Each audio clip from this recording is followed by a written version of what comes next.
সবাইকে স্বাগত জানাচ্ছি আমি রাসেল। আশা করছি আপনারা সবাই ভালো আছেন আর ভালোর তলে আছেন।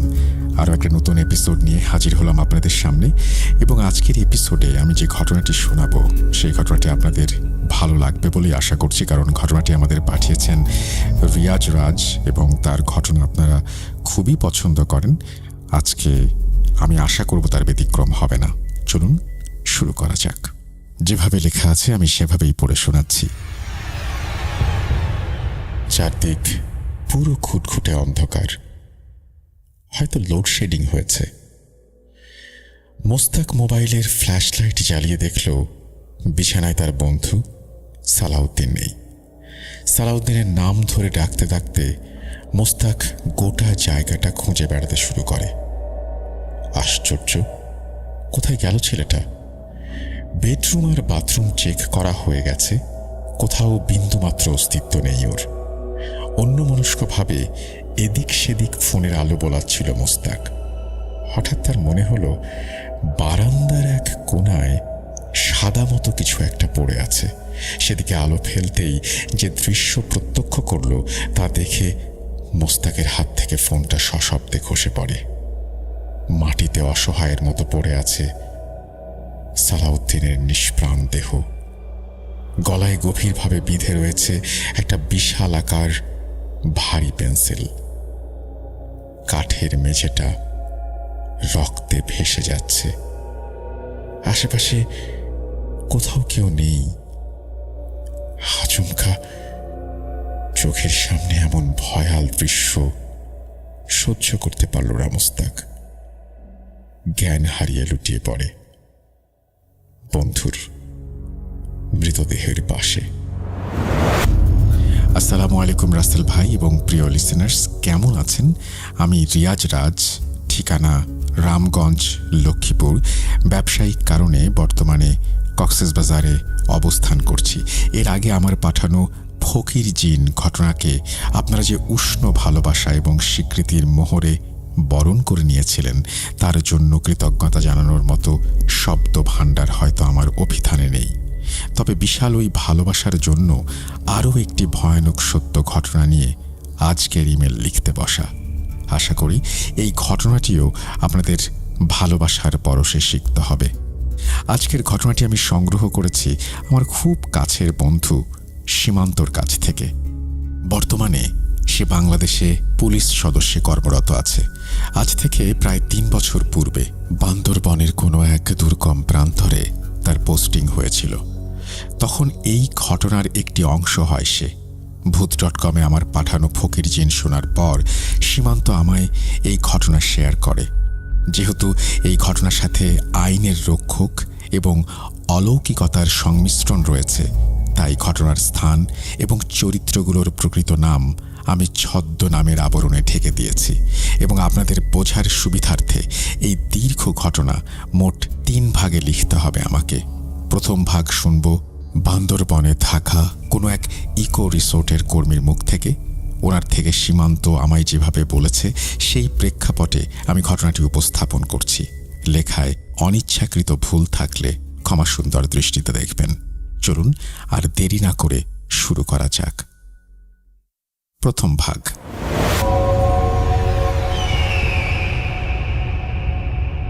সালাউদ্দিন ভয় মেশানো ব্যঙ্গের সুরে বলে, ঘুরতে আসার জন্য বেশ চমৎকার জায়গা বেছেছ তুমি। এই বান্দরবনের গভীরে আমরা 7টা দিন কাটাবো? হেসে উঠল মোস্তাক। আরে বান্দরবনের এখনই কি দেখলে? এখনো প্রায় 2 ঘন্টার পথ বাকি। পাহাড়ি রাস্তার মাঝখান দিয়ে উঁচু নিচু আঁকাবাঁকা পথ ধরে ছুটে চলল ওদের গাড়িটা। ঘন্টা 2 বাদে রিসোর্টে পৌঁছায় মোস্তাক ও সালাউদ্দিন। আসসালামু আলাইকুম, আমি আব্দুস সালাম, এই ইকো রিসোর্টের ম্যানেজার। লোকটার দিকে তাকিয়ে মোস্তাক বলে, ওয়ালাইকুম আসসালাম, আমি মোস্তাক আহমেদ। আমাদের দুজনের নামে একটা রুম বুক করা আছে। জি জি। ম্যানেজার রেজিস্টার চেক করে বললেন, মোবারক, এই মোবারক, যা গিয়ে স্যারকে রুমটা দেখিয়ে আয়, 103টা দেখিয়ে আন। ঘরখানা ভাবনার চেয়েও চমৎকার, বেশ বড় আর খোলামেলা। পূর্ব দিকে একটি বড় উন্মুক্ত বারান্দা। বারান্দায় সুন্দর একটা বেতের দোলনা লাগানো। তখনই সালাউদ্দিন বলে, রুমটা তো ভালো, কিন্তু মোস্তাক সালাউদ্দিনের দিকে তাকিয়ে বলে, কিন্তু কি? না, মানে জায়গাটা কেমন একটু বিদঘুটে গোছের, চারদিকে ঘন ঝোপ জঙ্গল, দূরে দূরে শুধু কয়েকটা জেলে বস্তি। বলি, এইসব জায়গায় কেউ ভ্যাকেশন প্ল্যান করে? সালাউদ্দিনের কথায় মোস্তাক হেসে বলে, আচ্ছা সালাউদ্দিন, আমরা তো দেশ বিদেশের বহু জায়গায় ঘুরে বেরিয়েছি, কিন্তু নিজের এই মাতৃভূমিটাকে কি ঠিক কখনো এক্সপ্লোর করে দেখার চেষ্টা করেছি? তুমি যেগুলোকে ঝোপঝাড় আর জেলে বস্তি বলছো, সেগুলো আমাদের বাংলাদেশের লোক সংস্কৃতির একটা অবিচ্ছেদ্য অংশ, আমাদের কালচারের মূল্যবান অ্যাসেট। মোস্তাককে থামিয়ে সালাউদ্দিন বলে ওঠে, আচ্ছা বেশ বেশ, ঢের হয়েছে, তাহলে এবার বলো আমাদের আজকের প্ল্যানটা কি? মোস্তাক ব্যাগ নামাতে নামাতে বলে, এতক্ষণ টানা ড্রাইভ করে এসেছি, তাই আজ ভাবছি রাতটা রেস্ট নেব, কাল ব্রেকফাস্ট সেরে বেরিয়ে পড়ব গ্রাম বাংলার শোভা দেখতে। মোস্তাকের উত্তরে সালাউদ্দিন আবার বলে, শোভা না ছাই, এই জঙ্গলমহলে ঘুরে দেখার মতো আদৌ কি কিছু আছে? আমার তো যথেষ্ট সন্দেহ আছে। মোস্তাক আবার হেসে বলে, সে না হয় কাল রোববার আগে ম্যানেজার সাহেবকে জিজ্ঞেস করে নেওয়া যাবে, তারপর যাব। রাত 9টা নাগাদ রুমে ডিনার নিয়ে এলো মোবারক। খাবারের প্লেটগুলো টেবিলে নামিয়ে রেখে ও এক কোণে চুপ করে দাঁড়িয়ে রইল। মোস্তাক বলে, কিছু বলবে মোবারক? মোবারক হঠাৎ ভ্যাবা চাকা খেয়ে বলল, না স্যার, মানে একটা কথা বলার ছিল। বলো শুনি। মোবারক আমতা আমতা করে বলছিল, না মানে বলছিলাম যে আজ একটু চোখ কান খোলা রাখবেন, একা একা বাইরে যাবেন না। মোস্তাক থতমত খেয়ে বলল, কেন মোবারক? এই অঞ্চলে বন্য পশুদের উপদ্রব আছে নাকি? বাঘ বা বুনো হাতি?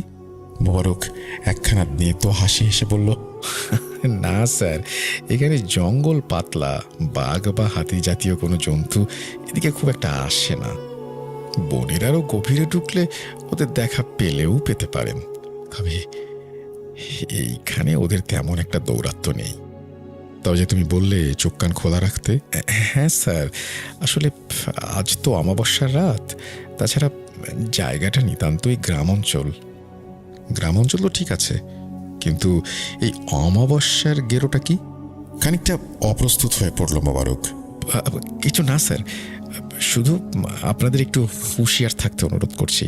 আর আমি যা বললাম সেসব কথা আর ম্যানেজার সাহেবকে জানাবেন না, উনি নির্ঘাত আমার চাকরি খেয়ে ফেলবেন। কেন? উনি হয়তো ভাববেন যে আমি খামোখা ভয় দেখিয়ে রিসোর্টের গেস্টকে ভরকে দিচ্ছি, কিন্তু আমার মনে হলো যে আপনাদের আগেভাগেই সাবধান করে রাখাটা দরকার। মোবারক আর দাঁড়াল না, দ্রুত পায়ে ঘর থেকে বেরিয়ে গেল।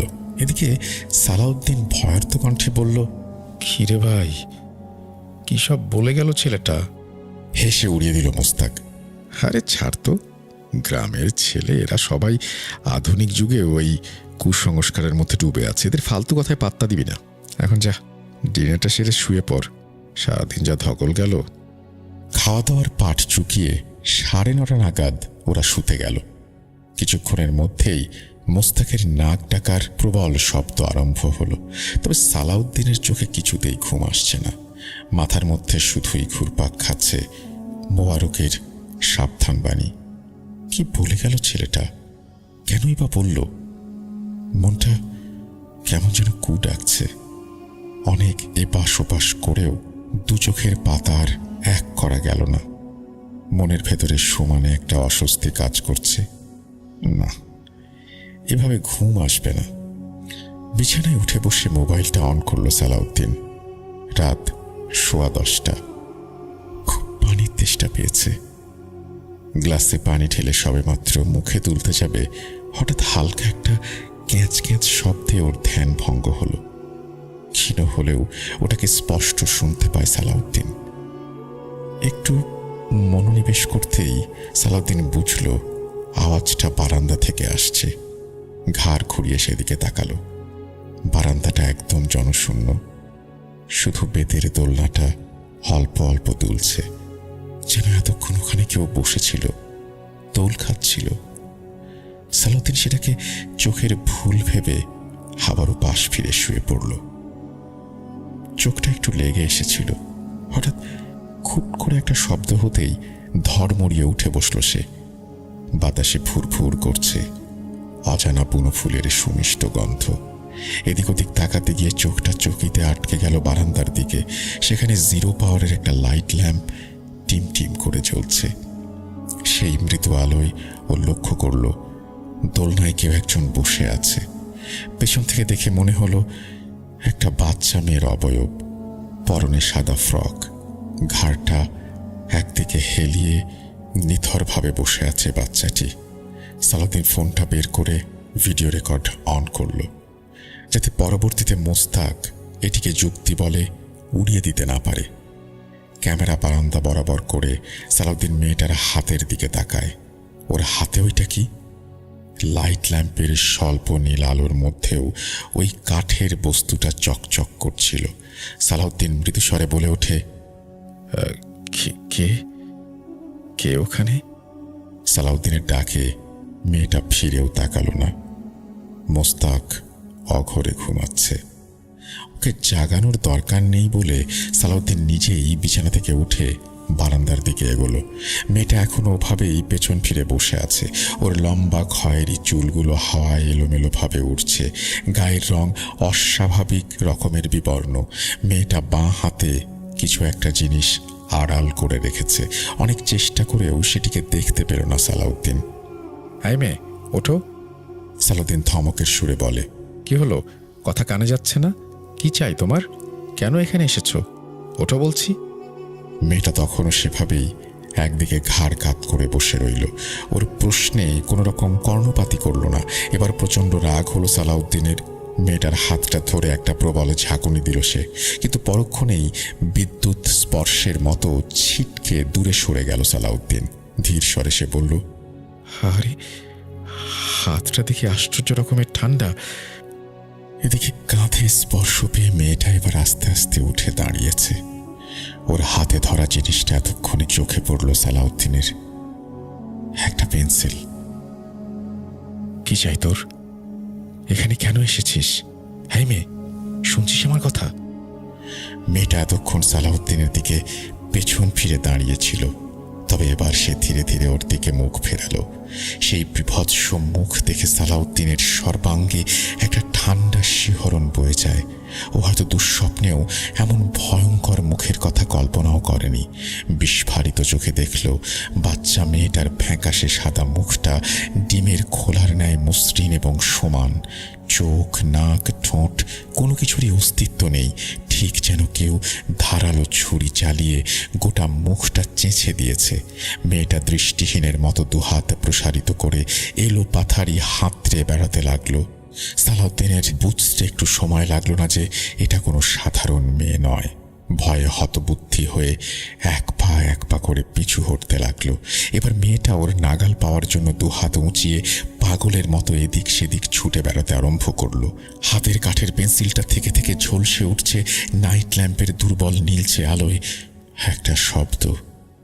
সন্তর্পণে পেছনে সরতে গিয়ে হঠাৎ সালাউদ্দিনের হাতে ধাক্কা খেয়ে একটা পিতলের ফুলদানি সশব্দে আছড়ে পড়েছে মাটিতে। মেয়েটি ঘাড় ঘোরালো সেই আওয়াজ লক্ষ্য করে। দৃঢ় পায়ে একটু একটু করে এগোতে আরম্ভ করলো সেই দিকে।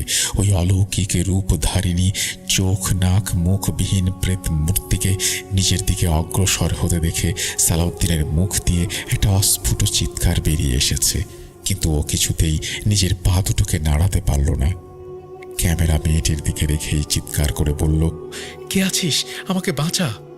যেন কেউ মেঝের সঙ্গে ওর পা দুটোকে পেরেক দিয়ে ঠুকে দিয়েছে। মরিয়া হয়ে পালাতে গিয়ে সালাউদ্দিন হুমড়ি খেয়ে আবারও মেঝেতে পড়ল। মেয়েটা এখন অনেকটা কাছে এসে পড়েছে। মুহূর্তে লেপা মোছা মসৃণ ডিম্বাকৃতি মুখাবয়ব এখন ঠিক ওর সম্মুখে। শেষবারের মতো নিজের সর্বশক্তি দিয়ে চেঁচিয়ে উঠল সালাউদ্দিন, ডাকল মোস্তাককে। পর মুহূর্তেই একটা ঝকঝকে ফলা সবেগে নেমে আসে। মেয়েটা তার হাতের পেন্সিলটা বিদ্ধ করে দিয়েছে ওর গলায়। যন্ত্রণায় ছটফট করছে সালাউদ্দিন। ফোনটা পাশে রেখেই পড়ে যায়। সালাউদ্দিনের সে অমানসিক চিৎকার শুনে বিছানায় ধড়মড়িয়ে উঠে বসেছে মোস্তাক। এর পরের ঘটনা আপনারা শুনেছেন। সকালে পুলিশ এসে সালাউদ্দিনের লাশ উদ্ধার করে, কিন্তু খুঁজে পায়নি সালাউদ্দিনের মোবাইল ফোন। অনেক তদন্ত হবার পরেও খুনের রহস্য উন্মোচিত হয়নি। বাধ্য হয়ে পুলিশ ওই রিসোর্টকে সাময়িকভাবে বন্ধ ঘোষণা করে। মুস্তাক যেদিন ফিরে আসবে সেদিন মোবারককে ডেকে বলে, জ্ঞান আমি সালাউদ্দিনের লাশ দেখে হারাইনি, ওর ফোনে ধারণকৃত ভিডিও দেখে হারিয়েছিলাম। আমি জানি ফোনটা তোমাদের কারো কাছে আছে, তবে এসব পুলিশকে না জানানোর মূল কারণ তারা কেউ আমার কথা বিশ্বাস করবে না। সারা জীবন আমি নিজেই এসব কুসংস্কার বলে আখ্যা দিয়ে এসেছি। যাই হোক, এটা প্রথম ভাগ ছিল এবং প্রথম ভাগে আমার একটা বিরাট প্রশ্ন ছিল যে সালাউদ্দিন যে মারা গেল এটা তো সে এসে তার এক্সপেরিয়েন্সটা শেয়ার করতে পারেনি, রাইট? তাহলে এটা জানলো কিভাবে? এখন বুঝলাম যে ভিডিও দেখে এটা বুঝতে পেরেছিলেন মোস্তাক যে কি ঘটনা ঘটেছিল এবং সেটিকেই সাজিয়ে লিখেছেন আমাদের যিনি ঘটনা পাঠিয়েছেন রিয়াজ রাজ তিনি। এই ছিল প্রথম ভাগ। পরবর্তীতে মোস্তাকের কাছ থেকে জেনেছে সীমান্ত। এবার শুরু করছি ঘটনার দ্বিতীয় অংশ। 5 মাস পর।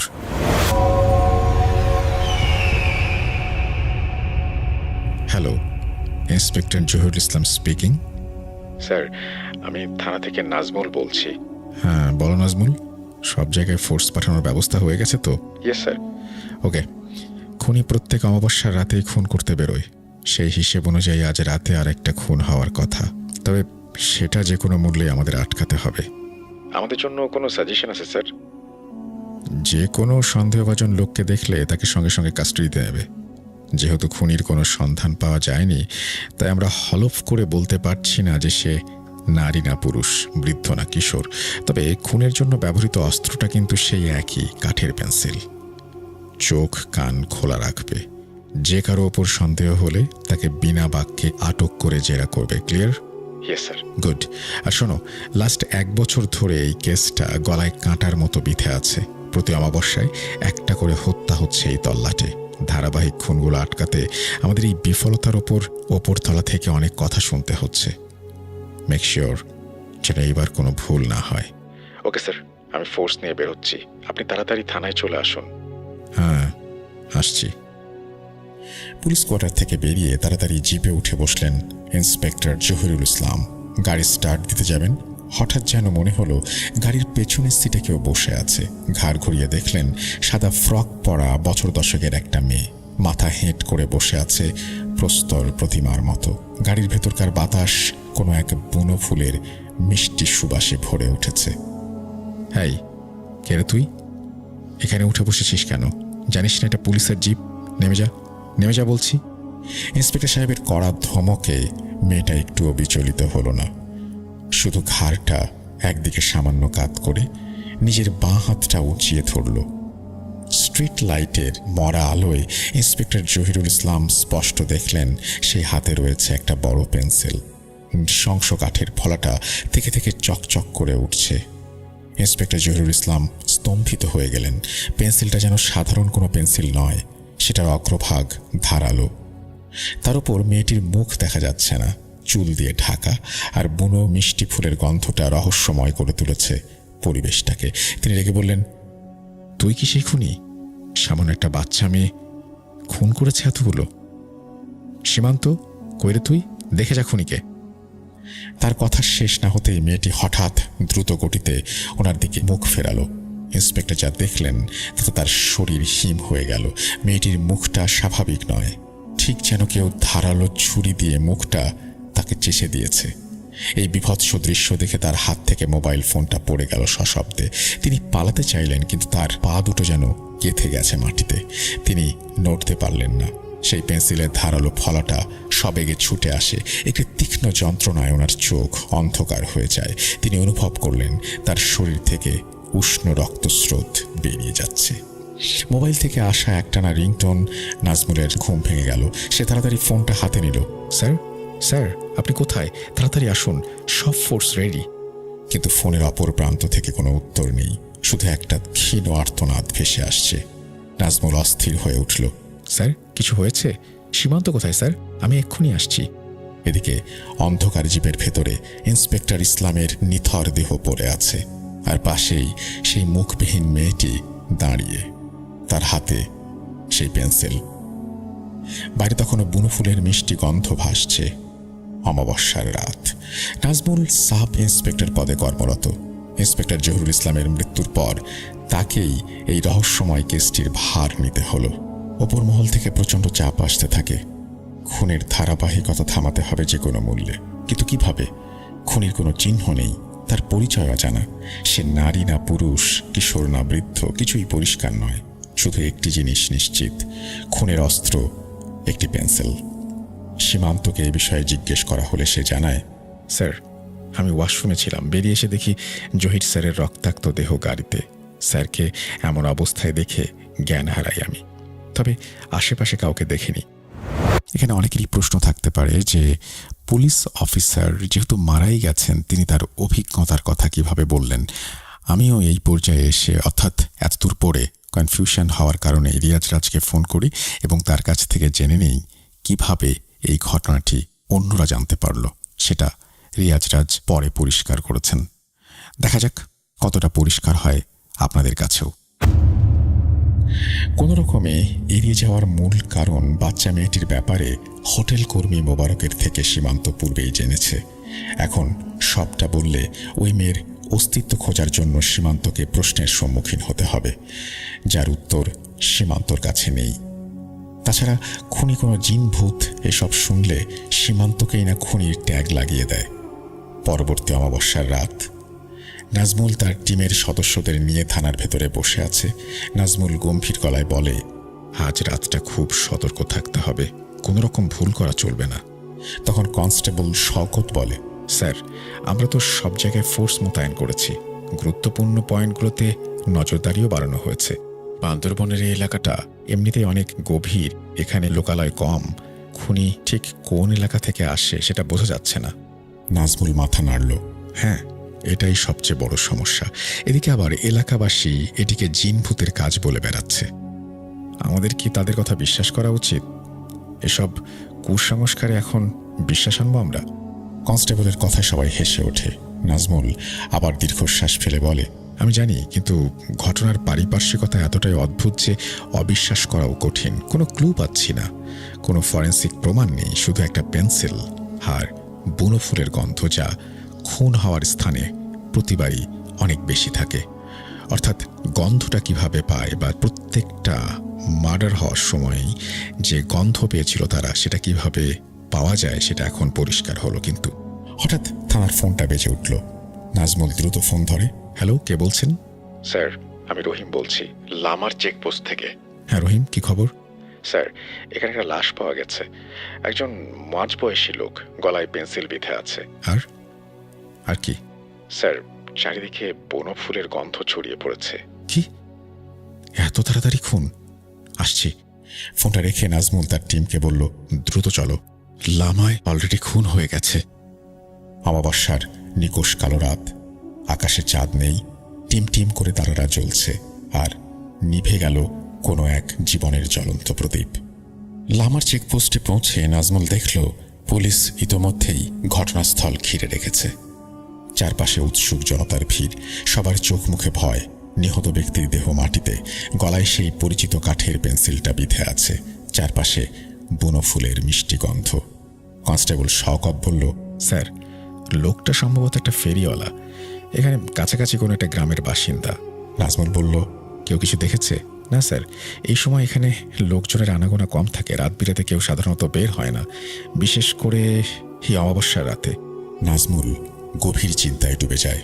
প্রতি অমাবস্যায় এই খুন, একই ধরনের অস্ত্র, বুনো ফুলের গন্ধ।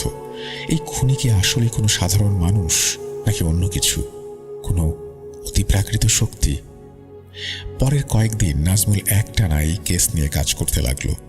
সুন্দরবনের আশেপাশের গ্রামগুলোতে গিয়ে সে খোঁজ খবর নিতে থাকে। বিভিন্ন লোককথা ও জিনের গল্পগুলো সে মনোযোগ দিয়ে শোনে, কিন্তু এর কোনোটিই এই রহস্যময় খুনের সাথে পুরোপুরি মিলছে না। কিছু গল্পে মুখবিহীন সত্তার কথা থাকলেও তাদের পেন্সিলের কোনো সম্পর্ক খুঁজে পাওয়া যাচ্ছে না। এভাবেই একজন প্রবীণ মৌলানা সাহেবের সাথে দেখা হয় নাজমুলের। তিনি বহু বছর ধরে এই অঞ্চলের মানুষের ধর্মীয় ও সামাজিক রীতিনীতি সম্পর্কে জ্ঞান রাখেন। নাজমুল তাকে সব খুলে বলে। তিনি নাজমুলকে বলেন, কিছু কিছু জিন আছে যারা অতৃপ্তির কারণে এইভাবে বিচরণ করে, তাদের বিশেষ কিছু চিহ্ন থাকে। নাজমুল আগ্রহী হয়ে বলে, বিশেষ চিহ্ন? হ্যাঁ, এই বুনো ফুলের গন্ধ, মুখবিহীন অবয়ব, এ হয়তো তাদেরই চিহ্ন। এরা এমন জিন যারা অপূর্ণতার কারণে ক্রোধে উন্মত্ত হয়ে ওঠে। আর এই পেন্সিল, এটিও হয়তো কোনো প্রতীক হিসেবে দেখাচ্ছে। হয়তো পেন্সিলের সাথে সম্পর্কিত কোনো ঘটনা রয়েছে। হুজুর, হয়তো হয়তো বললে আমি কিভাবে কি করব? আমি মুসলিম, জিন জাতির ওপর আমার বিশ্বাস আছে, কিন্তু চলমান ঘটনার সাথে তাদের সম্পর্ক আসলে কি আছে? মওলানা সাহেব মাথা নাড়লেন। আমি নিশ্চিত নই বাবা, তবে যদি তাই হয় তাহলে এর সমাধান মানুষের ক্ষমতার বাইরে। এক্ষেত্রে দোয়া আর ইবাদত ছাড়া কোনো উপায় নেই।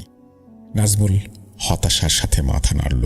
সে একজন পুলিশ অফিসার, তার কাজ যুক্তি আর প্রমাণের ভিত্তিতে অপরাধীকে ধরা।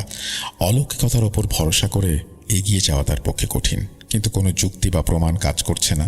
দ্রুত খবর নিতে নিতে নাজমুলের হাতে আসে এক বিশেষ তথ্য, যা অনেকের বলা ঘটনার সাথে মিলে যায় বারবার।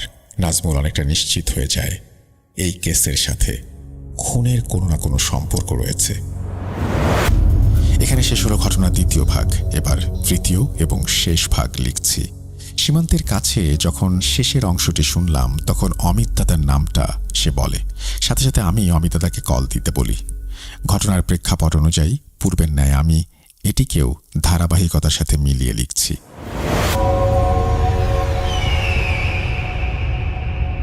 কচিকাচাদের কলকাকলিতে মুখরিত হয়ে উঠল প্রাঙ্গণ।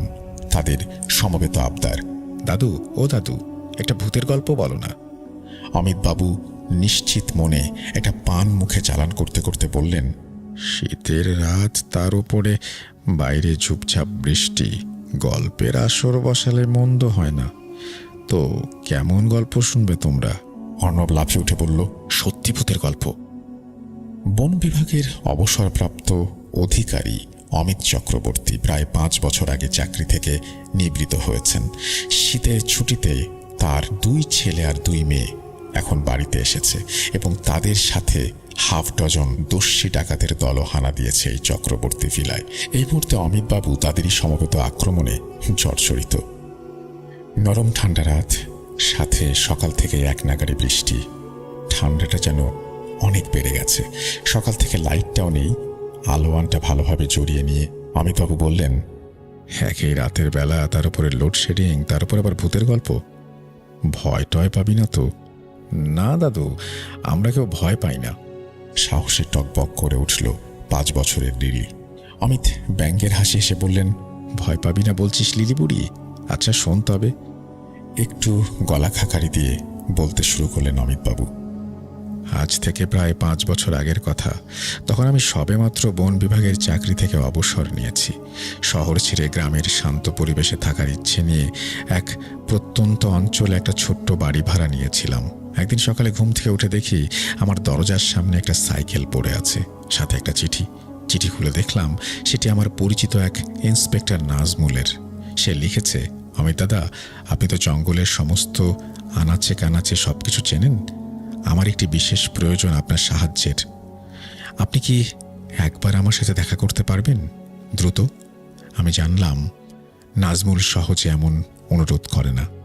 নিশ্চয়ই কোনো গুরুতর ব্যাপার। দেরি না করে সকালেই তার সঙ্গে দেখা করতে গেলাম। নাজমুল আমাকে দেখে প্রথমেই তার সমস্যার কথা বলল। সে জানায়, ইদানিং তার চাকরিরত গ্রামে কিছু রহস্যময় ঘটনা ঘটছে। কিছু পর্যটক নিখোঁজ হয়ে যাচ্ছে, আবার কারো কারো লাশ পাওয়া যাচ্ছে অদ্ভুত অবস্থায়। গ্রামবাসীরা নানান কল্পকাহিনী ফাঁদছে, কিন্তু সবচেয়ে বেশি শোনা যাচ্ছে জঙ্গলের গভীরে থাকা একটি পুরাতন পোড়ো বাড়ির গল্প। এই পোড়ো বাড়ি নিয়ে হাজারো অলৌকিক ঘটনা প্রচলিত। নাজমুল আমাকে বলল, আমি দাদা, আমি কনস্টেবল শওকত আর সীমান্তকে নির্দেশ দিয়েছি ওই বাড়ির সম্পর্কে বিস্তারিত জানার জন্য। ওরা দুজন বাড়ির সন্ধান পেয়েছে, কিন্তু সেখানে পৌঁছানোর কোনো রাস্তা খুঁজে পাচ্ছে না। আপনি এখানকার বন জঙ্গল সম্পর্কে অভিজ্ঞ, যদি তাদের সাহায্য করতে পারেন। আমি নাজমুলের কথা শুনে একটু অবাক হয়ে গেলাম। আমার জানা মতে এই জঙ্গলে কোনো পোড়ো বাড়ি ছিল না, কিন্তু যেহেতু নাজমুল জোর দিচ্ছে, আমি তাদের সাহায্য করতে রাজি হলাম।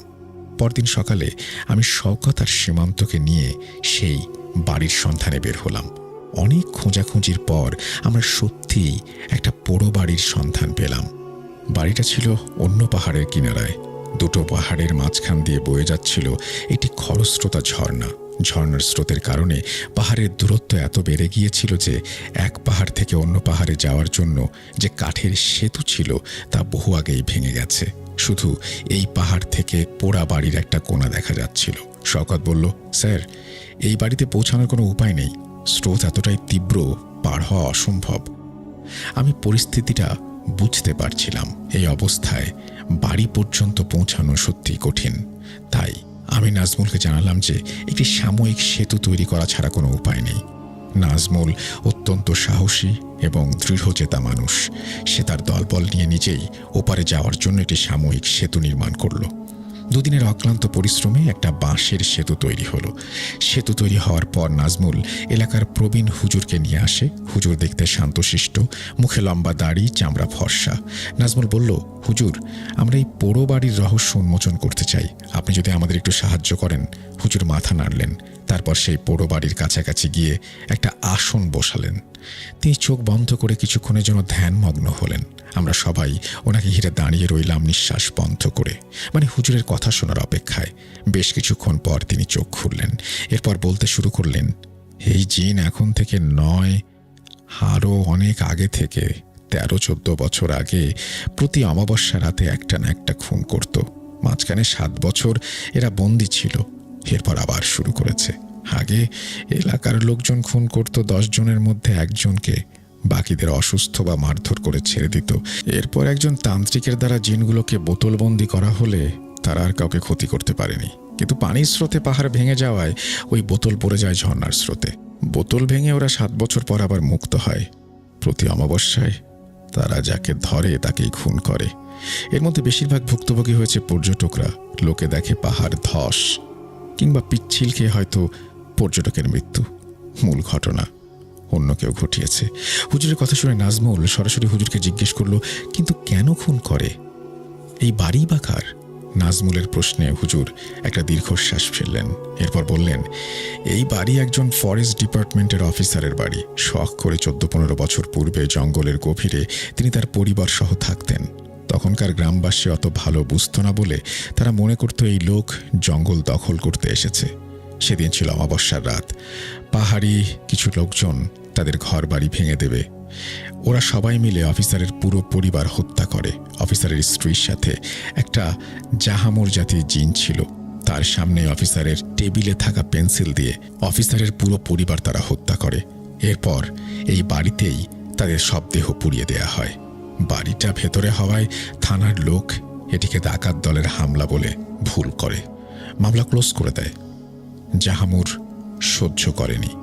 এরপর থেকে শুরু হয় তার হত্যাকাণ্ড। হত্যা যারা করেছিল তাদের বহু আগেই খুন করে ফেলেছে জাহামুর। হুজুরের কথা শুনে আমরা সবাই স্তম্ভিত হয়ে গেলাম। নাজমুল কিছুক্ষণ চুপ থাকার পর আবার জিজ্ঞাসা করল, এখন উপায় কি হুজুর? এই জিনকে কোনোভাবে আটকানো যাবে না?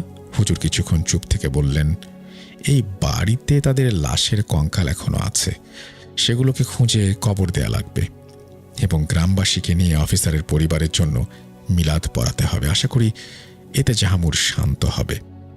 হুজুরের কথা শুনে নাজমুল আর দেরি করল না। সবাই পোড়ো বাড়ির ভেতরে প্রবেশ করল। অনেক খোঁজাখুঁজির পর তারা সত্যিই কিছু হাড়গোড় খুঁজে পেল, কিন্তু স্পষ্টই বোঝা যাচ্ছিল যে সেগুলি ওই হতভাগ্য ফরেস্ট অফিসারদের পরিবারের সদস্যদেরই। অত্যন্ত শ্রদ্ধার সাথে সে হাড়গোড় সংগ্রহ করল। এরপর গ্রামবাসীর সহায়তায় সেগুলোকে ইসলামী রীতি অনুযায়ী দাফন করল। তারপর থেকে আর কখনো অমাবস্যার রাতে খুন হতে দেখা যায়নি। জঙ্গলের সেই পুরো বাড়িটা হয়তো এখনো দাঁড়িয়ে আছে, কিন্তু তার চারপাশের রহস্যময় আবহাওয়া অনেকটা কেটে গেছে। গ্রামবাসীরা স্বস্তির নিঃশ্বাস ফেলল, আর পর্যটকরাও আবার নিরাপদে আসতে শুরু করল। নাজমুল স্বস্তির হাসি হাসে। আমরা বুঝতে পারছিলাম কিছু রহস্যের সমাধান শুধু আইন দিয়ে নয়, বিশ্বাস প্রথার মাধ্যমেও সম্ভব। গল্প শেষ করে অমিত কুমার আর চোখে চেয়ে বলে, সবকটা ভয় না পাওয়া বীর দস্যুগুলো আতঙ্কে গুটিসুটি মেরে আছে। এই ছিল আজকের ঘটনা। আশা করি সবার কাছে ভালো লেগেছে। হয়তো আপনাদের মধ্যে অনেকেই এই ঘটনার সাক্ষী হয়ে শুনেছেন। আমার আর একটা কথা বলার আছে। অনেকে হয়তো এটিকে নিছকই বানোয়াট গল্প ভেবে মুচকি হেসেছেন, তাই বারংবার বলছি, বিশ্বাস করা বা না করা সম্পূর্ণ আপনার ব্যাপার। আমি রিয়াজ রাজ, রামগঞ্জ, লক্ষ্মীপুর থেকে আবারও ফিরে আসব নতুন কোনো অভিজ্ঞতা নিয়ে। সেই পর্যন্ত বিদায়। ঘটনা পড়ার সময় আমার মনে নানান ধরনের প্রশ্ন এসে উদয় হয়েছে এবং প্রতিবারই আমি সেটা বোঝার জন্য রিয়াজ রাজকে ফোন করেছি, তার কাছ থেকে জানতে চেয়েছি যে ঘটনা কি, কেন এটা ঘটছে। যেমন তিনি লেখার সুবিধার্থে বা বোঝানোর সুবিধার্থে কখনো কখনো হয়তো যে ভুক্তভোগী তিনি কিভাবে মারা গেছেন সেই বিষয়টি তার ভাষায় বর্ণনা করেছেন। আমি জিজ্ঞেস করেছি যিনি মারা গেছেন তিনি তো এই ঘটনা বলতে পারবেন না। তখন তিনি বলেছেন যে একটা তো আপনাদের আগেই বলেছি যে ক্যামেরায় ধারণ করা ছিল, আর একটা যে সীমান্তর কথা আপনাদের মনে আছে, সীমান্ত কিন্তু পুরো জিনিসটাই, পুরো দৃশ্যগুলোই পাশ থেকে দেখেছিল, দূরে থেকে দেখেছিল এবং সে বিভিন্ন সংশয়ের কারণে এবং তার প্রতি সন্দেহ হতে পারে সেই কারণে এই বিষয়গুলো সেই মুহূর্তে এড়িয়ে যায়। আপনাদের নিশ্চয়ই মনে আছে। এরপরেও যদি কোনো ক্ল্যারিফিকেশনের দরকার হয় যেগুলো আমার মাথাতেও আসেনি বা আপনাদের মনে হচ্ছে এই প্রশ্নগুলো করা উচিত, আপনারা প্রশ্নগুলো জমিয়ে রাখুন, করতে থাকুন কমেন্ট সেকশনে। আমরা অবশ্যই সেই প্রশ্নগুলো নিয়ে হয়তো রিয়াজ রাজের কাছে ফিরে যাব এবং তার কাছ থেকে জানতে চাইব এই বিষয়গুলো আরও বেশি পরিষ্কার করার জন্য। যাই হোক, আপনাদের সবাইকে অসংখ্য ধন্যবাদ এই ঘটনাটি শোনার জন্য। আমরা এখন এমন কিছু ঘটনায় যাব যে ঘটনাগুলো হয়তো আপনারা আগে কখনো শোনেননি বা শুনেছেন বা বারবার শুনতে চাইবেন। সেই ঘটনাগুলোতে চলুন শুরু করা যাক।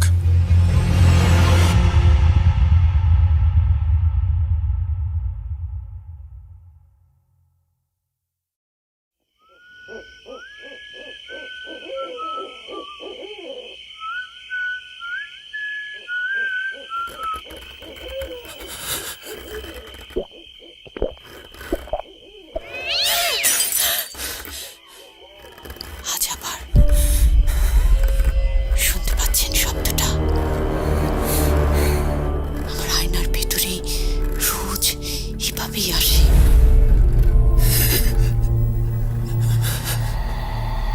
Bhoot.com with Russell. আপনাদের সবাইকে স্বাগত জানাচ্ছি। আমি রাসেল। আশা করছি আপনারা সবাই ভালো আছেন, ভালোর দলে আছেন। আরও একটা এপিসোড নিয়ে হাজির হয়ে গেলাম আপনাদের সামনে এবং আজকে এপিসোড নাম্বার 227। আর কোরবানি ঈদ খুব কাছাকাছি, সুতরাং যারা এখনও ঘটনা পাঠাননি তারা দ্রুত পাঠিয়ে দেবেন। অলরেডি সুকান্ত মাইতির ঘটনা আমাদের হাতে এসে পৌঁছেছে। আমরা সম্ভবত ঈদে আপনাদেরকে আরও একটা সাব্বির জির ঘটনা উপহার দিতে পারবো। সুতরাং এই সপ্তাহ ধরতে গেলে, আসলে সেভাবে বলতে গেলে শেষ সপ্তাহ যেখানে আপনারা ঘটনা পাঠাবেন, এরপরে আসলে ঘটনা নেওয়াটা খুব ডিফিকাল্ট হয়ে যাবে আমাদের জন্য। তারপরেও চেষ্টা করব, আপনারা একটু চেষ্টা করুন যত দ্রুত সম্ভব ঘটনা পাঠিয়ে দিতে। আমি একটু শেয়ার করি আমাদের ইমেল অ্যাড্রেস russell.booth.com@gmail.com। আপনার নাম, ঠিকানা এবং ফোন নাম্বার সহ আপনার জীবনে ঘটে যাওয়া বা আপনার জানা সেরা ঘটনা লিখে পাঠিয়ে দিন আমাদের ঠিকানায়। যারা স্টুডিওতে আসতে চান তারা সরাসরি লিখে পাঠান যে আপনি স্টুডিওতে এসে ঘটনা শেয়ার করতে চান, আর যারা চান যে আপনার ঘটনা আমরা পড়ে শোনাই তারা উল্লেখ করে দেবেন ঘটনাটা পড়ে শোনানোর জন্য। দেশের বাইরে যারা আছেন তাদেরকে রিকোয়েস্ট করব, ঘটনা যারা পাঠাচ্ছেন তারা অবশ্যই ঘটনাটি রেকর্ড করে পাঠাবেন। লিখেও পাঠাতে পারেন, কোনো সমস্যা নেই, কিন্তু রেকর্ড করে পাঠালে আপনি কত দূরে আছেন বিভিন্ন দেশে থেকেও তারপরে মনে হয় যে we are very much connected. So এই জন্যই আমি সবসময় লিখে পাঠানোর কথা তো বলি, যদি সম্ভব হয় তাহলে অডিও ক্লিপ দিতেও বলি। অনেকে আবার বিদেশে থাকেন যারা, তারা প্রচণ্ড ব্যস্ত সময় কাটান আমরা জানি, সে কারণে হয়তো লেখার চাইতে প্রেফার করেন ঘটনাটা পড়ে শোনানোর জন্য বা বলার জন্য। সো এটা তো খুবই ইজি। আপনি আপনার মোবাইল ফোনটি হাতে নিন, সেখানে গিয়ে রেকর্ড করে ফেলুন স্টোরিটি এবং পাঠিয়ে দিন আমাদের কাছে। আরও একটা কথা বলি, যারা আমাদের এখানে ঘটনা পাঠাচ্ছেন, তো হয়তো আপনি যখন পাঠাচ্ছেন তারপরে আমাদের ঘটনা প্রচার করতে হয়তো একটু দেরি হয়, কিন্তু যদি এইখানে ঘটনা পাঠিয়ে থাকেন তাহলে আমি চাইবো যে ঘটনাটি শুধু এখানেই পাঠাবেন, কোনো জায়গায় প্রকাশ করবেন না, ফেসবুক বা যে কোনো সোশ্যাল মিডিয়া কোথাও না। তাহলে হয় কি যে তখন মনে হয় যে এই ঘটনাটি মনে হয় পুরনো, তো আমি সেটা একেবারেই চাই না। যাই হোক, আমরা কথা না বলে সরাসরি ঘটনায় চলে যাব। যেভাবে লেখা আছে সেভাবেই শুরু করছি আমাদের আজকের 227তম এপিসোডের প্রথম ঘটনাটি।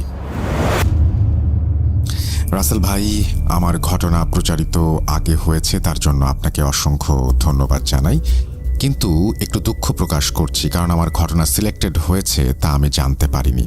যাই হোক, দয়া করে এবার জানাবেন। এবার আমি জানিয়ে দিয়েছি। যাই হোক, এবার তিনি লিখছেন, আবারও ধন্যবাদ আপনাকে আমার ঘটনা সিলেক্ট করার জন্য।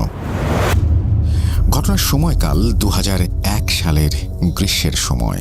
সেদিন সাজিদ ভাইয়ের এলাকার এক বড় ভাই অ্যাক্সিডেন্টে মৃত্যুর কারণে ওই বড় ভাইয়ের দাফন ও জানাজা শেষ করে বাড়ির দিকে ফিরবেন। এমন সময় তার ফোনে একটা কল আসে, অচেনা নাম্বার। সাজিদ ভাই কলটা এড়িয়ে গিয়ে বাড়ির উদ্দেশ্যে হাঁটা শুরু করেন, কিন্তু বারবার কল আসার কারণে এক প্রকার বিরক্ত হয়েই কলটা রিসিভ করেন। ফোনের ওপাশ থেকে একটা ছেলের ভয়েস, বয়স 20 কি 21 বছর। ওই ছেলে তার পরিচয় দেয়, তার নাম সবুজ। সবুজ একটা সালাম দিয়ে বলে, ভাই, আপনি কি সাজিদ? সাজিদ ভাই সালামের উত্তর দিয়ে বলেন, হ্যাঁ আমি সাজিদ। ভাই, আমি আপনার এক চেনা পরিচিত লোকের কাছ থেকে নাম্বার নিয়ে আপনাকে কল করছি। আমাদের পুরো পরিবার সমস্যার মধ্যে দিয়ে যাচ্ছে, আপনি আমাদের বাসায় একবার আসুন। আচ্ছা, আমি যাব। সাজিদ ভাই সময় করে 2-3 দিন পর সবুজের দেয়া ঠিকানায় পৌঁছান। সবুজদের বাড়ি যান, সবুজদের সাথে দেখা করেন। সবুজদের বাড়িটাতে কেমন একটা গুমোট ভাব, আর সাজিদ ভাই দেখেন কালো কালো কয়েকটি শেয়াল বাড়ির মধ্যে বসে আছে এবং তাকে দেখে তারা উঠে দাঁড়িয়ে গোঁ গোঁ করতে থাকে। সাজিদ ভাই একটা সূরা পড়ে নিজের গায়ে ফু দেন। এরপর তাকে দাদার রুমে নিয়ে যেতে চাইলে সাজিদ ভাই সবুজকে বলেন, দাঁড়ান ভাই, আগে আমি আপনার সাথে কথা বলতে চাই। সমস্যা কার এই বিষয়ে? তখন সাজিদ ভাইকে ছাদে নিয়ে আসা হয়। সাজিদ ভাই অস্বস্তি অনুভব করেন, একটা খারাপ কিছুর অস্তিত্ব অনুভব করতে পারেন তিনি। সবুজ এবার বলতে শুরু করে। মূলত সমস্যা সবুজের দাদার। দাদার নাম নাইম, উনি একজন ডাক্তার। এই বছর ঈদের ছুটিতে বাড়ি আসেন নাইম। সবকিছু ঠিকই ছিল, কিন্তু তিনি ডাক্তার হওয়ায় তাকে বেশিরভাগ সময়ই বাইরে থাকতে হতো। নাইম ও তার স্ত্রী একসাথে হসপিটালের কোয়ার্টারে থাকত। সেদিন নাইমের নাইট ডিউটি ছিল, তাই রাতের খাওয়া দাওয়া শেষ করে ডিউটিতে যোগ দেয়। বেশ কয়েকদিন ধরে নিম্নচাপ হওয়ার কারণে সেদিনও ঝিরিঝিরি বৃষ্টি হচ্ছিল। আকাশ কালো মেঘে ঢাকা, মাঝে মাঝে বিদ্যুতের ঝলকানি ও বজ্রপাত। সময় তখন প্রায় রাত 2টার মতো। সেই এলাকার থানা থেকে একটা লাশ আসে। লাশটা সাদা কাপড়ে ঢাকা। নাইম নর্মালি কাপড়টা সরিয়ে দেখে একটা লোকের বয়স 50 থেকে 55-র মধ্যে, কিন্তু লাশটা দেখে বোঝা যাচ্ছে বেশিক্ষণ লাশ রাখা যাবে না। লাশের মাথা একপাশে থ্যাঁতলানো, বুকের কিছু অংশ খুবলে খাওয়া, যেন মনে হচ্ছে কোনো জন্তু খেয়েছে। একটা হাত কাটা ছিল, তাই নাইম আর দেরি না করে লাশটাকে পোস্টমর্টম করার জন্য পাঠিয়ে দেয় আর বলে কালকে এটা রেডি করে অবশ্যই দিতে হবে। প্রায় আধ ঘন্টা পর হাসপাতালের একজন স্টাফ এসে বলে, স্যার, ডোমরা লাশ কাটতে চাইছে না, তারা বলছে লাশের সাথে কি যেন একটা সমস্যা। তো নাইমের মেজাজ খারাপ হওয়ায় নাইম নিজে ডোমদের কাছে যায় কথা বলার জন্য। নাইম ডোমদের বলে, কি সমস্যা? এতদিন যাবৎ লাশ কাটছো, আর এখন কি সমস্যা হচ্ছে? নেশা করে আছো তাই কাজে ভুল হচ্ছে নাকি? যাও, গিয়ে কাজ শেষ করো। ডোমরা বলে, স্যার, আমাদের মাফ কইরেন, পারলে চাকরি যাইলে যাজ্ঞা, এই লাশ মোরা কাটতে পারুম না, জান থাকলে কাজ অনেক পামুনে। নাইম ডোমদের জিজ্ঞেস করে, আরে কি হয়েছে একটু বলবে তো? তখন একজন সিনিয়র ডোম বলে, স্যার, আমরা দুজন একটা লাশ কাটছিলাম, তখন দুজন ওই লোকের লাশ রেখে আসে। যথারীতি আমাদের হাতের কাজ শেষ করে ওই লোকের লাশটা টেবিলে তুলেছি। লাশটা কাটার জন্য ছুরি হাতে নিয়েছি, তখন মনে হলো লাশটা একটু নড়ে উঠল। মুহূর্তের জন্য আমরা দুজন চোখের ভুল মনে করে লাশ কাটবো, লাশের বুকে ছুরি বসাতেই লাশটা কেমন যেন শটান হয়ে যায়। আমরা ভয়ে দুজনেই পড়ে যাই, আবার দুজনে উঠে লাশটাকে শুইয়ে লাশটার বুকটা ফেরে ফেললাম। ঠিক তখনই লাশটা ওই অবস্থায় আবারও শটান হয়, আর ভয়ে আমরা মর্গ থেকে বেরিয়ে এসেছি সেই কারণেই। নাইম জানতে পারে যে সেই ডোম এক জায়গায় আঘাতও পেয়েছে। সেই ক্ষতস্থানটি তিনি দেখতে চান। সেই ডোম তার ক্ষতস্থানটি দেখায়, সত্যিই তার গলার একপাশে হাতের ছাপ। সে দাবি করে এটা তার লাশের কাছ থেকেই সৃষ্টি হয়েছে। নাইম আর 7-5 না ভেবে মর্গের দিকে যায় নিজেই পোস্টমর্টম করার জন্য। নাইম পোস্টমর্টম শুরু করে। বেশ কিছুক্ষণ পর হঠাৎ নাইম একটা বিড়ালের কান্নার শব্দে পেছন ঘুরে তাকায় আর দেখে একটা কালো বিড়াল ওখানে বসে আছে। নাইম বিড়ালটাকে তাড়ানোর চেষ্টা করে, বিড়ালটা যাচ্ছিল না, তাই নাইম এগিয়ে গিয়ে সজোরে একটা লাথি মারে বিড়ালটাকে, আর বিড়ালটা বেশ কিছু দূরে ছিটকে যায়। তারপর সে গড়গড় করতে থাকে, একবার পেছনে ফিরে তাকায়, তারপর চলে যায়। নাইম তখন ওই লাশের হাত সেলাই করছে, এমন সময় সে লক্ষ্য করে লাশের মুখে একটা হাসি। নাইম 7-5 না ভেবে কাজ শেষ করে, কেবিনে এসে রেস্ট নিয়ে পরের দিন বাড়ি ফেরে। বাড়ি ফেরার পর তার স্ত্রী তাকে জড়িয়ে ধরে কাঁদতে থাকে। নাইম জিজ্ঞেস করে কি হয়েছে। স্ত্রী জানায়, নাইমের স্ত্রী গতকাল রাতে ঘুমিয়েছিল, হঠাৎ তার ঘুম ভাঙে বেড়ালের রাগে গজরানোর শব্দে। শব্দটা বেশ জোরেই হচ্ছিল। নাইমের স্ত্রী বিছানা ছেড়ে শব্দের উৎস খুঁজতে থাকে। ঘরের ডিম লাইটের হালকা আলোতে দেখে ডাইনিং টেবিলের ওপর একটা কালো বেড়াল বসে আছে আর রাগে গজরাচ্ছে। নাইমের স্ত্রী বেড়ালটাকে তাড়াতে গেলে বেড়ালটা আস্তে আস্তে বড় হয়ে যায় এবং একটা কালো মানুষের চেহারার আকৃতি ধারণ করে, যার মুখে কোনো ঠোঁট বা নাক ছিল না। একটা বড় চোখ ছিল, কান দুটো ছিল বড়, সারা শরীর লোমে ঢাকা, পেছন থেকে একটা বড় লেজ যেটা সামনে পর্যন্ত এসেছে। এটা দেখে নাইমের স্ত্রী এক দৌড় দিয়ে রুমে ঢুকে যায় এবং দরজা লাগিয়ে দেয়। ঠিক তখনই দরজার ওপাশ থেকে একটা ফ্যাঁস ফ্যাঁসে হাসির শব্দ শোনা যায় আর দরজায় অনবরত কিল ঘুষি মারার শব্দ আসতে থাকে। নাইমের স্ত্রী আল্লাহকে স্মরণ করতে থাকে এবং দোয়া পড়তে থাকে। একসময় ফজরের আজান পড়ায় সবকিছু শান্ত হয়ে যায়। তখন থেকে নাইমের স্ত্রী আর ঘুমায়নি। নাইম সব শুনে তার স্ত্রীকে শান্ত করে বলে, ও সব মনের ভুল, এইসব বলে কাটিয়ে দেয়। নাইম পরদিন ডিউটিতে চলে যাওয়ার পর নাইমের স্ত্রী এক প্রকার ভয়েই রাতে লাইট জ্বালিয়ে শুয়ে পড়েন, কিন্তু সেদিন রাতে নাইমের স্ত্রীর ঘুম আসছিল না। বেশ কিছুক্ষণ পর একটু তন্দ্রা মতো আসলো। হঠাৎ চিরচির শব্দ হয়ে ঘরের লাইটটা দপ করে নিভে যায়। নাইমের স্ত্রী এক লাফ দিয়ে বিছানা থেকে উঠে বসে আর বাইরে থেকে আসা ল্যাম্প পোস্টের আবছা আলোয় দেখতে পায় ঘরের দেয়ালের টিকটিকির মতো একটা মানব আকৃতির জন্তু ঘুরছে।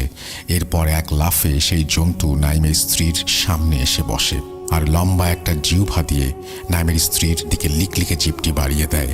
নাইমের স্ত্রীর মুখ থেকে কোনো আওয়াজ বের হচ্ছিল না। সেই জন্তু আকৃতির অবয়বটা এবার তার চারপাশে ঘুরতে থাকে। নাইমের স্ত্রী ভয়ে কাঁপতে কাঁপতে সেখানেই জ্ঞান হারিয়ে ফেলে। পরদিন সকালে নাইম বাড়ি এসে দরজা ধাক্কাতে থাকে, কিন্তু দরজা কেউ না খোলায় নাইম আশেপাশের প্রতিবেশীদের সঙ্গে নিয়ে দরজা ভেঙে ভেতরে ঢোকে। ভেতরে ঢুকে তারা বেডরুমে গিয়ে দেখে তার স্ত্রী অচেতন অবস্থায় বিছানার উপরে পড়ে আছে। নাইম তার স্ত্রীর শরীরের কিছু জায়গায় লালচে ধরনের কয়েকটি দাগ লক্ষ্য করে এবং সে তার স্ত্রীর জ্ঞান ফেরায়। তার স্ত্রী সবকিছু বিস্তারিত জানায়। সেদিন নাইম হসপিটালের উচ্চপদস্থ কর্মকর্তাদের কাছ থেকে ডিউটি শিফট করে। সেদিনই আবার ডে শিফট ডিউটি করে। সারাদিন কাজ করে, ফলে নাইমের সেদিন টায়ার্ড লাগছিল, তাই বিছানায় শোয়ার সাথে সাথেই সে ঘুমিয়ে পড়ে। নাইমের ঘুম ভাঙে রেডিওর শব্দে, কিন্তু সেটা কোনো গানের শব্দ ছিল না। শব্দটা ছিল রেডিওর নেটওয়ার্ক না ধরলে যেমন শব্দ হয় ঠিক তেমন। নাইম ঘুম ভেঙে দেখে তার স্ত্রী পাশে নেই। নাইম শরীরের সব জড়তাকে পেছনে ঠেলে সরিয়ে তার স্ত্রীকে খুঁজতে থাকে। মনে মনে এটাও ভাবতে থাকে, তার ঘরে তো রেডিও নেই, তাহলে রেডিওর শব্দ আসছে কোত্থেকে? সেই সময় তার পরিস্থিতি ছিল এমন যে কোনো তীব্র মাদক সেবন করলে যেমন হয় ঠিক তেমন। নাইম যেন এক প্রকার ঘোরের মধ্যেই হাঁটছে। ঘরের মধ্যে এক সময় ধোঁয়া ভর্তি হয়ে যায় আর নাইমের মনে হয় সে যেন এক ধোঁয়াময় পৃথিবীতে বন্দী, চারিদিকে ঘুরছে কিন্তু কোনোভাবেই সেইখান থেকে বের হতে পারছে না। এমন সময় নাইম একটা গর্তের মধ্যে পড়ে যায়। এবার সে দেখতে পায় সে অন্ধকারের মধ্যে শুয়ে আছে, কিন্তু আশেপাশে হাত দিয়ে অনুভব করে চারিদিকে মাটির দেয়াল। পারছে না উঠে বসতে, পারছে না দাঁড়াতে। নাইম বুঝতে পারে যে সে একটা কবরে বন্দি আছে। সে জোরে জোরে চিৎকার করছিল বাঁচার জন্য, কিন্তু কোনো সাড়া পাচ্ছিল না। শেষ পর্যন্ত সে কালেমা পড়তে থাকে আর কাঁদতে থাকে আল্লাহর কাছে তওবা করে। এমন সময় একটা হাত দেখতে পায়, যে হাত দেখে নাইম বুঝেছিল সেই হাতটা তাকে এখান থেকে বের করে বাইরে নিয়ে যেতে সাহায্য করবে। নাইম হাতটা ধরে আর তার অসম্ভব ঘুম পায়। নাইম ঘুমিয়ে যায়।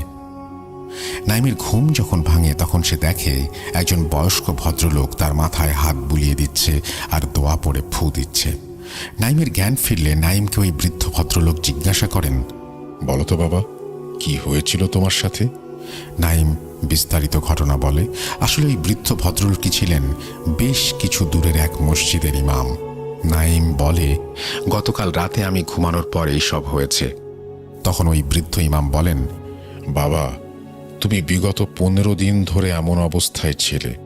তখন নাইমের স্ত্রী নাইমকে বলে, সেদিন সকালে ডিউটিতে যাওয়ার সময় হয়ে যাচ্ছে, কিন্তু নাইমের ঘুম ভাঙছিল না। তাই তিনি বেশ কিছুক্ষণ ধরে নাইমের গায়ে ধাক্কা দিয়ে ডাকার পরেও নাইমের ঘুম যখন ভাঙে না, তখন নাইমের বন্ধু, যিনি নাইমের সাথে হসপিটালে কাজ করেন, ওনাকে তিনি ডেকে পাঠান এবং তিনি এসে বলেন এইরকম কিছু তিনি আগে কখনো ফেস করেননি। নাইম তখন কোমায় ছিলেন, তাই তার রুমেই যতটা সম্ভব মেডিকেল সাপোর্ট দিয়ে নাইমের চিকিৎসা চলতে থাকে। তার স্ত্রী পরদিন রাতে নাইমের পাশে একটা চেয়ার নিয়ে ঘুমিয়ে পড়ে। এমন সময় সে ঘরের মধ্যে হাঁটা চলার শব্দ পায় এবং তাতে তার ঘুম ভেঙে যায়। দেখে নাইম ঘরের মধ্যে ঘুরে বেড়াচ্ছে। তার স্ত্রী ভাবে এটা কোনোভাবেই সম্ভব না। তিনি নাইমকে কোনো রকমের টেনে বিছানায় শুইয়ে দেন।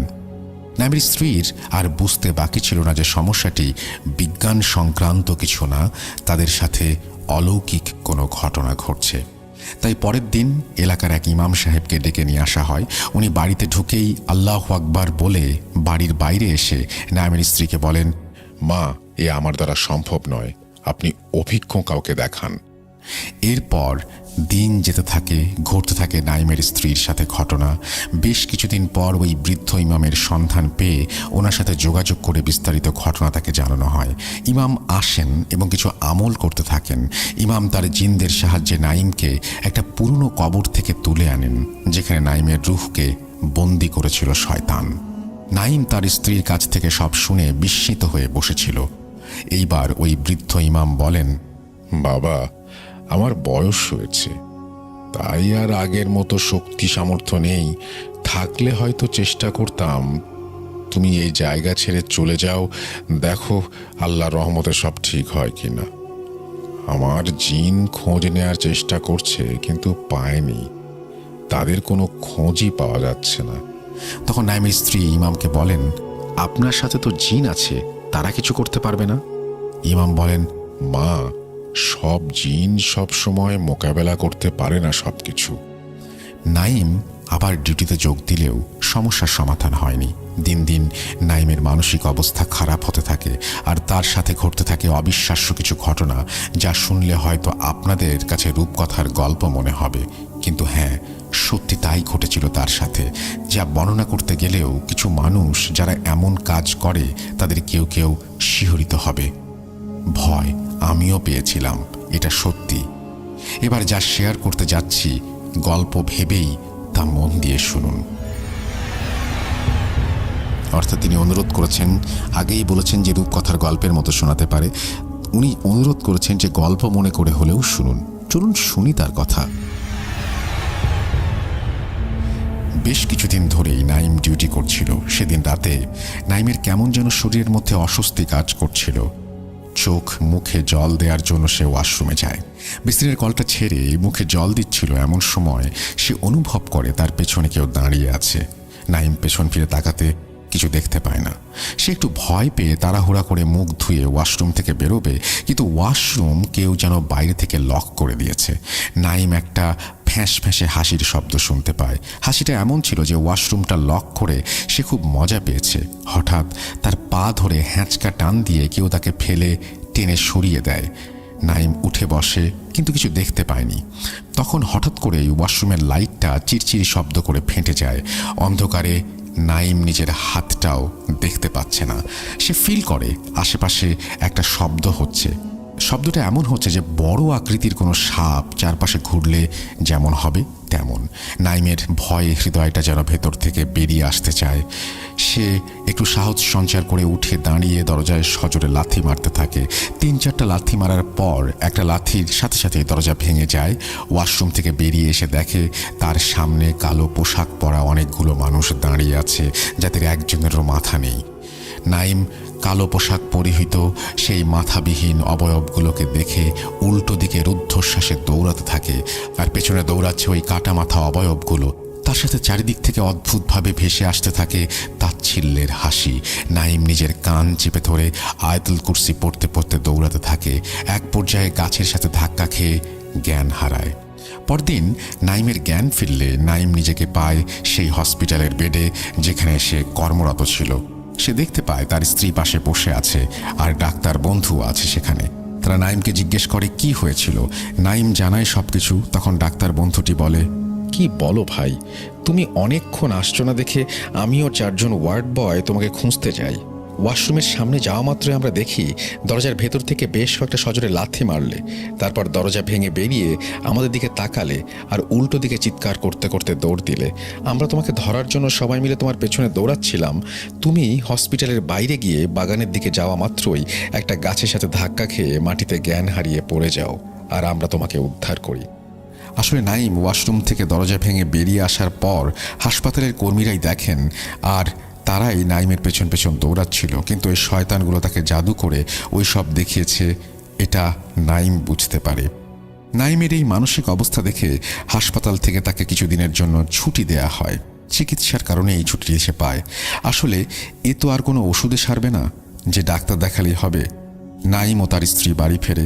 নাইমের স্ত্রী কাজের সুবিধার জন্য একটা বুয়া রাখেন যে সব সময় তাদের পাশে থাকবে।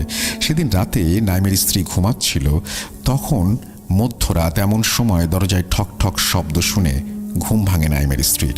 নাইমের স্ত্রী ভাবে এত রাতে কে এলো। নাইমের স্ত্রী উঠে যায় ও দরজা খুলে দেখে নাইমের শ্বশুর মশাই দাঁড়িয়ে। নাইমের স্ত্রী তার বাবাকে দেখে একটু অবাক হয়ে জিজ্ঞাসা করে, বাবা তুমি এত রাতে এখানে কেন? তখন তার বাবা বলেন, তোর মা রাস্তায় অসুস্থ হয়ে পড়েছে, তাড়াতাড়ি চল। নাইমের স্ত্রী জিজ্ঞাসা করতে যাবে, কিন্তু তার আগেই তার বাবা হাঁটা শুরু করে। সে দরজা বন্ধ করে বাবার পেছন পেছন হাঁটা দেয়। বেশ কিছু দূর হাঁটার পর সে তার বাবাকে জিজ্ঞেস করে, বাবা আর কত দূর? কিন্তু কোনো উত্তরই দিচ্ছিল না বাবা। বেশ কিছুক্ষণ হাঁটার পর একটা ধান ক্ষেত পেরিয়ে একটা ছোট জায়গা, যেটা একটা ছোট পাঁচিল দিয়ে ঘেরা, তার সামনে একটা পুরনো ভাঙা গেট। সেই ভাঙা গেট দিয়ে তার বাবা ভেতরে ঢুকে গেলেন। নাইমের স্ত্রীও তাকে ফলো করে সেখানে ঢুকে যায়। এরপর কয়েকশো পা হেঁটেই দেখেন তার বাবা দাঁড়িয়ে কিছু একটার দিকে তাকিয়ে হাত ইশারা করছে আর মুচকি মুচকি হাসছে। নাইমের স্ত্রী ভালো করে লক্ষ্য করে দেখে একটা জায়গায় মাটি খুঁড়ে স্তূপ করে রাখা, তার পাশে একটা লোক উবু হয়ে বসে কিছু করছে। নাইমের স্ত্রী কাছে গিয়ে দেখে এক চিৎকারে 2 পা পেছনে লাফিয়ে পড়ে মাটিতে। সে দেখে নাইম তার মায়ের লাশের গা থেকে মাংস ছিঁড়ে খাচ্ছে। এবার তার বাবা ওই লাশের পাশে এসে বসে এবং তার মেয়েকে মায়ের মাথাটা ছিঁড়ে দেয় এবং তার মেয়েকেও অংশগ্রহণ করতে বলে। এই দৃশ্য আর সহ্য করতে না পেরে সে একটা চিৎকার দেয়, আর তখনই তার ঘুম ভাঙে এবং সে দেখে যে তার সারা শরীর ঘেমে গোসল হয়ে গিয়েছে। তখনই ভোরের আজানের শব্দ আসতে থাকে আর সে উঠে নামাজ শেষ করে। সেদিন বিকেল থেকে বজ্রবিদ্যুৎ সহ অঝোরে বৃষ্টি হওয়ার কারণে লোডশেডিং ছিল।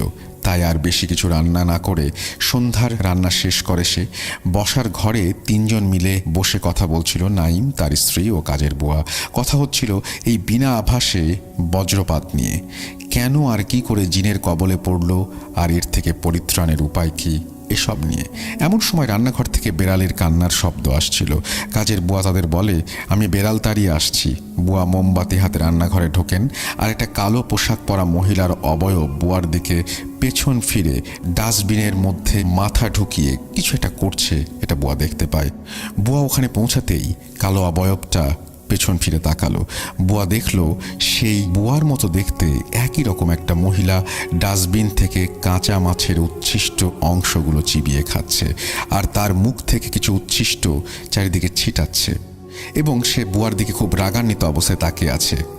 এবং এই সমস্ত দেখেই কাজের বুয়াটি জ্ঞান হারিয়ে মাটিতে লুটিয়ে পড়ে। তাড়াতাড়ি নাইম ও তার স্ত্রী এসে ধরাধরি করে তাকে নিয়ে যায় এবং তাকে কিছুটা ধাতস্থ করার চেষ্টা করে। ভয়ে একসময় বুয়া কান্না করতে শুরু করে। নাইম ও তার স্ত্রী প্রতি রাতে লাইট জ্বালিয়ে আল্লাহর ইবাদত শুরু করে আর দিনের বেলায় ঘুমানো শুরু করে। কিন্তু তাতেও ওই শয়তান রেহাই দেয়নি। ওদের দিনের বেলাও নানা রকম বাজে স্বপ্ন দেখাতে শুরু করে। নাইমের অবস্থা বেগতিক দেখে তার স্ত্রী তার দেওর সবুজকে ফোন করে সব কিছু জানায়। সবুজ তার বাবা ও মাকে জানায় তার বড় ভাই ভাবির সমস্যার কথা। সবুজ আর দেরি না করে সেদিন জোহরের নামাজ পড়ে গাড়ি নিয়ে বেরিয়ে পড়ে নাইম ও তার স্ত্রীকে আনতে। নাইম ও তার স্ত্রী সমস্ত ব্যাগপত্র গুছিয়ে রেডি হয়ে বসেছিল সবুজের আশায়। তখন প্রায় সন্ধ্যা 7টা বাজে। কলিং বেলের শব্দে নাইম উঠে দরজা খোলা মাত্রই তাজা কাটা মুরগির মাথা কেউ ছুঁড়ে মারে নাইমের গায়ে। নাইম এবার এক প্রকার রেগে গিয়ে বলতে থাকে, কেন কেন আমি কি ক্ষতি করেছি তোর, এভাবে জ্বালাচ্ছিস কেন? এ কথা বলার সাথে সাথেই ঘরের লাইট নিভে যায়। নাইমের স্ত্রী শুনতে পায় নাইমের আর্তনাদ ও ধস্তাধস্তির শব্দ। এমন সময় সবুজ চলে আসে ও দরজা ধাক্কাতে থাকে। নিজে থেকে লাইট জ্বেলে উঠে নাইম মাটিতে লুটিয়ে পড়ে। নাইমের স্ত্রী তাড়াতাড়ি দরজা খুলে দেয়। সবুজ ও তার ভাবি দুজন মিলে নাইমকে সোফায় বসায় এবং তার অবস্থা তখন ছিল রক্তাক্ত। নাইমকে হসপিটাল থেকে আঘাত লাগা জায়গাগুলোতে ব্যান্ডেজ করে প্রয়োজনীয় ওষুধ দিয়ে তারা ওই রাতেই রওনা দেয় নিজস্ব বাসভবনের উদ্দেশ্যে। রাত 10টা 15 মতো বাজে। এমন সময় তারা রাতের খাওয়া শেষ করে এই উদ্দেশ্যে একটা হাইওয়ের পাশে ছোট্ট একটা হোটেলে খাবার আনতে চায়। গাড়িতে ড্রাইভার নাইম ও তার স্ত্রী। সেখানেই তারা খাওয়া দাওয়া সারে আবার রওনা দেয়। বেশ কিছু দূর যাওয়ার পর তাদের গাড়িটি সমস্যা করতে শুরু করে। এবার কিছু দূর গিয়ে গাড়িটি বন্ধ হয়ে যায়। গাড়িটা ঘ্যার ঘ্যার ঘ্যার ঘ্যার শব্দ করছে, কিন্তু স্টার্ট নিচ্ছে না। তাই ড্রাইভার ও সবুজ গাড়ি থেকে নেমে ইঞ্জিন চেক করছিল। এমন সময় শেয়ালের কান্নার মতো শব্দ আসতে থাকে। ড্রাইভার ও সবুজ দুজনেই দুজনের মুখের দিকে তাকিয়ে মুখ চাওয়াচাওয়ি করে। তাড়াতাড়ি ইঞ্জিন ঠিক করার চেষ্টা করে। বেশ কিছুক্ষণ পর নাইম গাড়ির ভিতরে ফিরে আসে এবং গাড়ির পাশে দাঁড়িয়ে গাড়ির বাইরের আবহাওয়াটা উপভোগ করতে থাকে। এমন সময় নাইম ফিল করে নাইমের কানের পাশে একটা অজানা কোনো ভাষায় ফিসফিস করে কেউ একটা কিছু বলছে আর হাসছে। হাসিটা মৃদু ছিল। ভয় লাগাতে নাইম গাড়ির দরজা খুলে ভেতরে ঢুকতে যাবে। এমন সময় নাইমের পা ধরে এক অদৃশ্য শক্তি টেনে হিঁচড়ে তাকে রাস্তা থেকে নামিয়ে মাঠের দিকে নিয়ে যেতে থাকে। বাকিরা নাইমের চিৎকার শুনতে পেয়ে সবাই মিলে সেই হাইওয়ে থেকে নাইমের দিকে এগিয়ে যায় এবং 3 জন মিলে নাইমকে ধরে ফেলে এবং হাইওয়েতে উঠিয়ে গাড়িতে ওঠায়। তারা সবাই গাড়িতে বসা চেষ্টা করতে থাকে গাড়ি স্টার্ট দেওয়ার, কিন্তু গাড়ি স্টার্ট হচ্ছিল না। ড্রাইভার কিছু দোয়া পড়ে স্টিয়ারিংয়ে ফু দেওয়া মাত্রই গাড়ি স্টার্ট হয়ে যায়। তখনই গাড়ির গায়ে যদি কোনো জন্তু ধাক্কা দেয় তাহলে যেমন শব্দ হবে সেই রকম একটা শব্দ হয়। তারা সবাই মিলে জোরে জোরে সূরা কালাম পড়তে থাকে এবং তারপর সব কিছু থেমে যায়। তারা বাড়ি পৌঁছায়। তারপর থেকেই নাইমের অবস্থা আরও খারাপ হতে থাকে। সবুজ সাজিদ ভাইকে বলে, ভাই এখন আমার বড় ভাই সারাদিন কোমায় থাকার মতো অবস্থায়। আসরের পর উঠে হামাগুড়ি দিয়ে সারা বাড়িময় ঘোরে। আগে কাঁচা মাছ মাংস খেত, এখন আম্মি যান বড় ভাইয়ের জন্য মাছ মাংস সেদ্ধ করে রাখে। বড় ভাই ঘুম থেকে উঠে সেগুলো খায়। কুকুর যেভাবে খায় ঠিক সেভাবে। এখন অবস্থা খুবই খারাপ। সব শুনে সাজিদ ভাই সবুজকে বলে, চলো তোমার ভাইকে একটু দেখে আসি। সাজিদ ভাই নাইমের রুমে ঢোকে আর রুমের মধ্যে থেকে একটা লাশ পচা গন্ধ পায়। সাজিদ ভাই একাই এই গন্ধটা পাচ্ছিল সেটা সে বেশ বুঝতে পারে। সে নাইমের পাশে গিয়ে দাঁড়ায় এবং লক্ষ্য করে নাইমের মুখে একটা মুচকি হাসি। হাসিতে এটা বোঝানোর চেষ্টা হচ্ছিল যে সাজিদ ভাইয়ের এখানে আসা বৃথা। সাজিদ ভাই মুচকি হাসে, সবুজকে বলে, তুমি আমাদের একটু একা ছেড়ে দাও সবুজ। তখনই চোখ বন্ধ অবস্থায় নাইম উঠে বসে। কি একটা অদ্ভুত রকমের সেই ভঙ্গি। সাজিদ ভাই দেখেন দেয়াল থেকে অসংখ্য হাত বেরিয়ে আসছে আর সিলিংয়ের ভেতর থেকে কেউ মাথা বের করে উকি মারছে। সাজিদ ভাই মনে মনে তার জিন হুজুরদের স্মরণ করছিল। তখন নাইম ভাঙা ভাঙা গলায় বলে, ও বাবা দেখো দেখো, ওঝা আসছে আমাকে ঝাড়তে। এই বলে হাসতে থাকে। সাজিদ ভাই একটু তাচ্ছিল্যের স্বরে বলে, ঝাড়াইতে নয় তারাইতে আসছি, বুঝছিস? সমস্যা নেই, সব রোগের ওষুধ আছে। তোদের ওষুধও আল্লাহ মানিক বানিয়েছে, ভাবিস না। এমন সময় সাজিদ ভাইয়ের একজন জিন হুজুর আসে ও সাজিদ ভাইকে বলেন, এখনো সময় হয়নি সাজিদ, ফিরে চলো। তখন নাইম বলে, ওরে বাপরে বাপ, দরবেশ নিয়ে আসছে দেখছি। সাজিদ ভাইয়ের জিন হুজুর কিছু না বলে একটা মুচকি হাসি দিয়ে চলে যায়। যথারীতি সাজিদও বিদায় নেয়। সেদিন রাতে নাইমের বাড়ি থেকে সাজিদ কোনো একটা ব্যক্তিগত কাজ সেরে ফিরছিল। এমন সময় সাজিদ ভাই দেখেন তার সামনে একটা কদম গাছ, সেখানে বেশ কয়েকটি লাশ ঝুলছে। সাজিদ ভাই ওদিকে তাকিয়ে সূরা পড়ে শরীর বন্ধ করে নেন। সাজিদ ভাই ফিল করেন পেছনে কিছু একটা প্রদর্শনী চলছে। এই প্রদর্শনী যখন আসছিল তখন সাজিদ ভাই মেইন রোড থেকে মেঠো পথে হাঁটছিল। ওই মাঠের পরে একটা জঙ্গল, তারপর কয়েকটি বাড়ি, এরপরে তার নিজস্ব বাসভবন। সাজিদ ভাই পেছনে তাকায়নি। সত্যি কথা বলতে সাজিদ ভাই সত্যিই ভয় পেয়েছিল। এবার সাজিদ ভাই তসবি বের করে তসবি গুনতে থাকে আর সূরা পড়তে পড়তে মনে মনে জিন হুজুরদের স্মরণ করতে থাকে। কিন্তু তিনি কোনোভাবে তার জিন হুজুরদের কাছ থেকে উত্তর পাচ্ছিল না। এমন সময় সব নিস্তব্ধ হয়ে যায়। সাজিদ ভাই হাঁটতে হাঁটতে প্রায় জঙ্গলের কাছে এসে পড়েছেন। এবার শুধু শুনতে পাচ্ছিলেন না, এবার দেখতে পাচ্ছিলেন। সাজিদ ভাই দেখে বেশ কয়েকটি লোক যাদের মাথা নেই তারা উল্লাস করছে এবং কেমন একটা অবয়বকে ঘিরে গোল হয়ে ঘুরছে। এমন সময় সাজিদ ভাই ভালো করে লক্ষ্য করে দেখেন ওরই মাঝখানে বসে আছে নাইম। তার দুই চোখ বেয়ে রক্তের মতো কিছু একটা গড়িয়ে পড়ছে। তিনি একটা সূরা পড়ে ফু দেন এবং একটা ঢিল ছুঁড়ে মারেন তাদের দিকে, আর তখনই সব ভ্যানিশ। সাজিদ ভাই ভয়ে এক দৌড় দিবেন। এমন সময় সাজিদ ভাইয়ের চলার রাস্তায় মাটির মধ্যে থেকে কোনোই পর্যন্ত হাত উঠে এসেছে। সাজিদ ভাই সূরা পড়তে পড়তে এগিয়ে যাচ্ছেন এবং একসময় বাড়ি পৌঁছান। রাতে এক প্রকার রাগ করে জিন হুজুরদের স্মরণ করেন। একে একে 4 জন জিন হুজুর আসেন। সাজিদ ভাই একটু রাগের সুরেই বলেন, এতবার ডাকার পরেও আপনারা আসলেন না? জিন হুজুরদের মধ্যে একজন বলেন, আরে সাজিদ, তুমি বুঝছো না কেন? খামোখা রাগ করছো। ওই শয়তান জাদু করে তোমাকে শব্দবন্দি করে রেখেছিল, আমরা তোমার ডাক শুনতে পাইনি। সাজিদ ভাই বলেন, কিছু জানতে পারলেন? জিন হুজুর বলেন, চিন্তার এমন কিছু নেই, আল্লাহ মালিক সব কিছু ঠিক রাখবেন। দেখো সাজিদ, সমস্যা জটিল হলেও ওর জাদু করা জিনিসগুলো নষ্ট করতে হবে। জিন হুজুর বলেন, কোথায় কোথায় জাদু বস্তু আছে ও কিছু আমল শিখিয়ে দেন। পরদিন সাজিদ ভাই নাইমদের বাড়িতে যায়। তখন রাত 12টা বাজে। সাজিদ ভাই আসন বসান আর 7 মেরু বিশিষ্ট 2টি বলয় বানিয়ে নাইমকে একটা বলয়ের মাঝখানে বসিয়ে সাদা কাফনের কাপড় দিয়ে নাইমকে ঢেকে সেই কাপড়ের ওপর সূরা পড়ে ফু দিয়ে কিছু রিচুয়াল করতে থাকেন। এমন সময় বাড়ির চারপাশ থেকে শোনা যায় শেয়ালের হুহু ডাক আর বিড়ালের কান্নার শব্দ। সাজিদ ভাই দেখেন বাড়ির বাইরে বহু শিয়াল দাঁড়িয়ে রাগে গ্যাঙাচ্ছে, কিন্তু ভেতরে আসতে পারছে না, কারণ উঠানে একসাথে ঢাল হয়ে দাঁড়িয়েছিলেন 8 জন জিন হুজুর। এমন সময় বিশাল আকৃতির শেয়ালের পিঠে করে একটা কালো অবয়ব, যার শরীরে কোনো মাথা ছিল না, সে আসে। সাজিদ ভাই তাকে দেখতে পায় এবং জিনদের শিখিয়ে দেয়া আমল করতে থাকে। এবার হঠাৎ করে সেই মাথাবিহীন কালো অবয়বটা কোনো একটা অদৃশ্য কিছু টেনে হেঁচড়ে দ্বিতীয় সমমেরুর বলয়ের মধ্যে আছড়ে পড়ে। আর সাজিদ ভাইয়ের সেই জিন হুজুর ওই অবয়বকে বলে, দেখলি আল্লাহর কালাম দিয়ে দরবেশ কি করতে পারে? তোর মতো ভীরু কাপুরুষের এই অবস্থা হয়। এবার বল, কেন এই ছেলেটার পেছনে পড়েছিস? সেই অবয়ব এক প্রকার রাগ করে গোঙাতে থাকে এবং বলে, বলবো না। সাজিদ ভাই বলে, বলতে তোকে হবেই। এই বলে সাজিদ ভাই একটা ছড়ি দিয়ে বলয়ের ওপর আঘাত করতে থাকে। তখন মার খেয়ে নিস্তেজ অবস্থায় পড়েছিল সেই মাথা কাটা অবয়ব। আর সাজিদ ভাই এক প্রকার হুমকি দিয়েই বলে, শেষ সুযোগ দিচ্ছি, বল, না হলে এখনই মাটিতে গেড়ে দেব। এমন সময় সেই মাথা কাটা অবয়বের অনুগামী 15-20 জনের মতো হবে। তাকে বাঁচাতে আসলে সাজিদ ভাইয়ের জিন হুজুররা লাফ দিয়ে তাদেরকে ধরে আছড়ে মারতে থাকে। ঘুষির আঘাতে তাদের অবস্থা শোচনীয় হয়ে দাঁড়ায়। সেই মাথা কাটা বলে, আমি কন্ধ কাটা, আমাকে এক কবিরাজ 4টে খাসির বিনিময়ে পাঠিয়েছিল এই পরিবারের বংশকে নির্বংশ করতে। আমি সে কাজ করে দিয়েছিলাম। সেই কবিরাজ আমাকে মন্ত্র বলে বন্দি করে ফেলে আর আমার দ্বারা এই ধরনের কাজ করিয়ে অর্থ উপার্জন করতে থাকে। একদিন সুযোগ বুঝে ওই কবিরাজকে দিয়ে জিন্দা অবস্থায় ওর শরীর থেকে মাংস খুবলে খেয়ে ওকে গলা টিপে মেরে ফেলে ওর হাতটা আলাদা করে দিয়েছিলাম।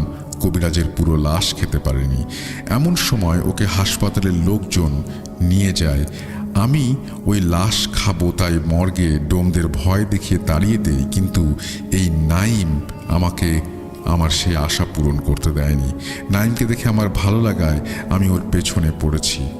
সব শুনে সাজিদ ভাই কন্ধকাটা অবয়বকে বোতলবন্দি করেন এবং সেই বোতলবন্দি জিন হুজুরদের দিয়ে বলেন নাইমের বাড়ির থেকে অনেকগুলো জাদুর বস্তু উদ্ধার করে সেগুলোকে পুড়িয়ে ফেলা হয়েছে। আর নাইমের বাড়ির সবাইকে বলে আপনারা বেশি বেশি করে নামাজ পড়বেন, আমল করবেন, আল্লাহর ইবাদত করবেন। এই বলে সাজিদ ভাই বিদায় নেন।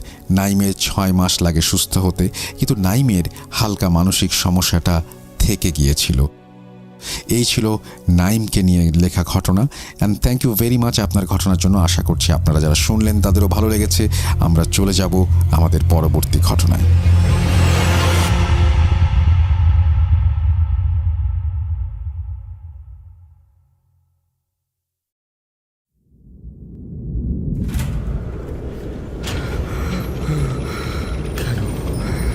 কেন তুমি আসো? আমি শুধু তোমার সাথেই থাকতে চাই। কিভাবে সম্ভব? মৃতদের এই পৃথিবীতে থাকতে নেই। তুমি তুমি চলে যাও, চলে যাও, প্লিজ চলে যাও। সবটাই কি ইলুশন, নাকি অন্য জগতের কেউ কখনো হাজির হয়ে যায় চোখের পলকে? Bhoot.com with Russell। Welcome back. আপনাদের সবাইকে 227তম এপিসোডে স্বাগত জানাচ্ছি। কন্ধকাঠা জিন নিয়ে আমরা কথা বলছিলাম, রাইট? এবং আশা করছি আপনাদের ভালো লেগেছে। আমাদের ইমেল অ্যাড্রেস russell.booth.com@gmail.com। আমাদেরকে লিখতে হলে ইমেল পাঠান।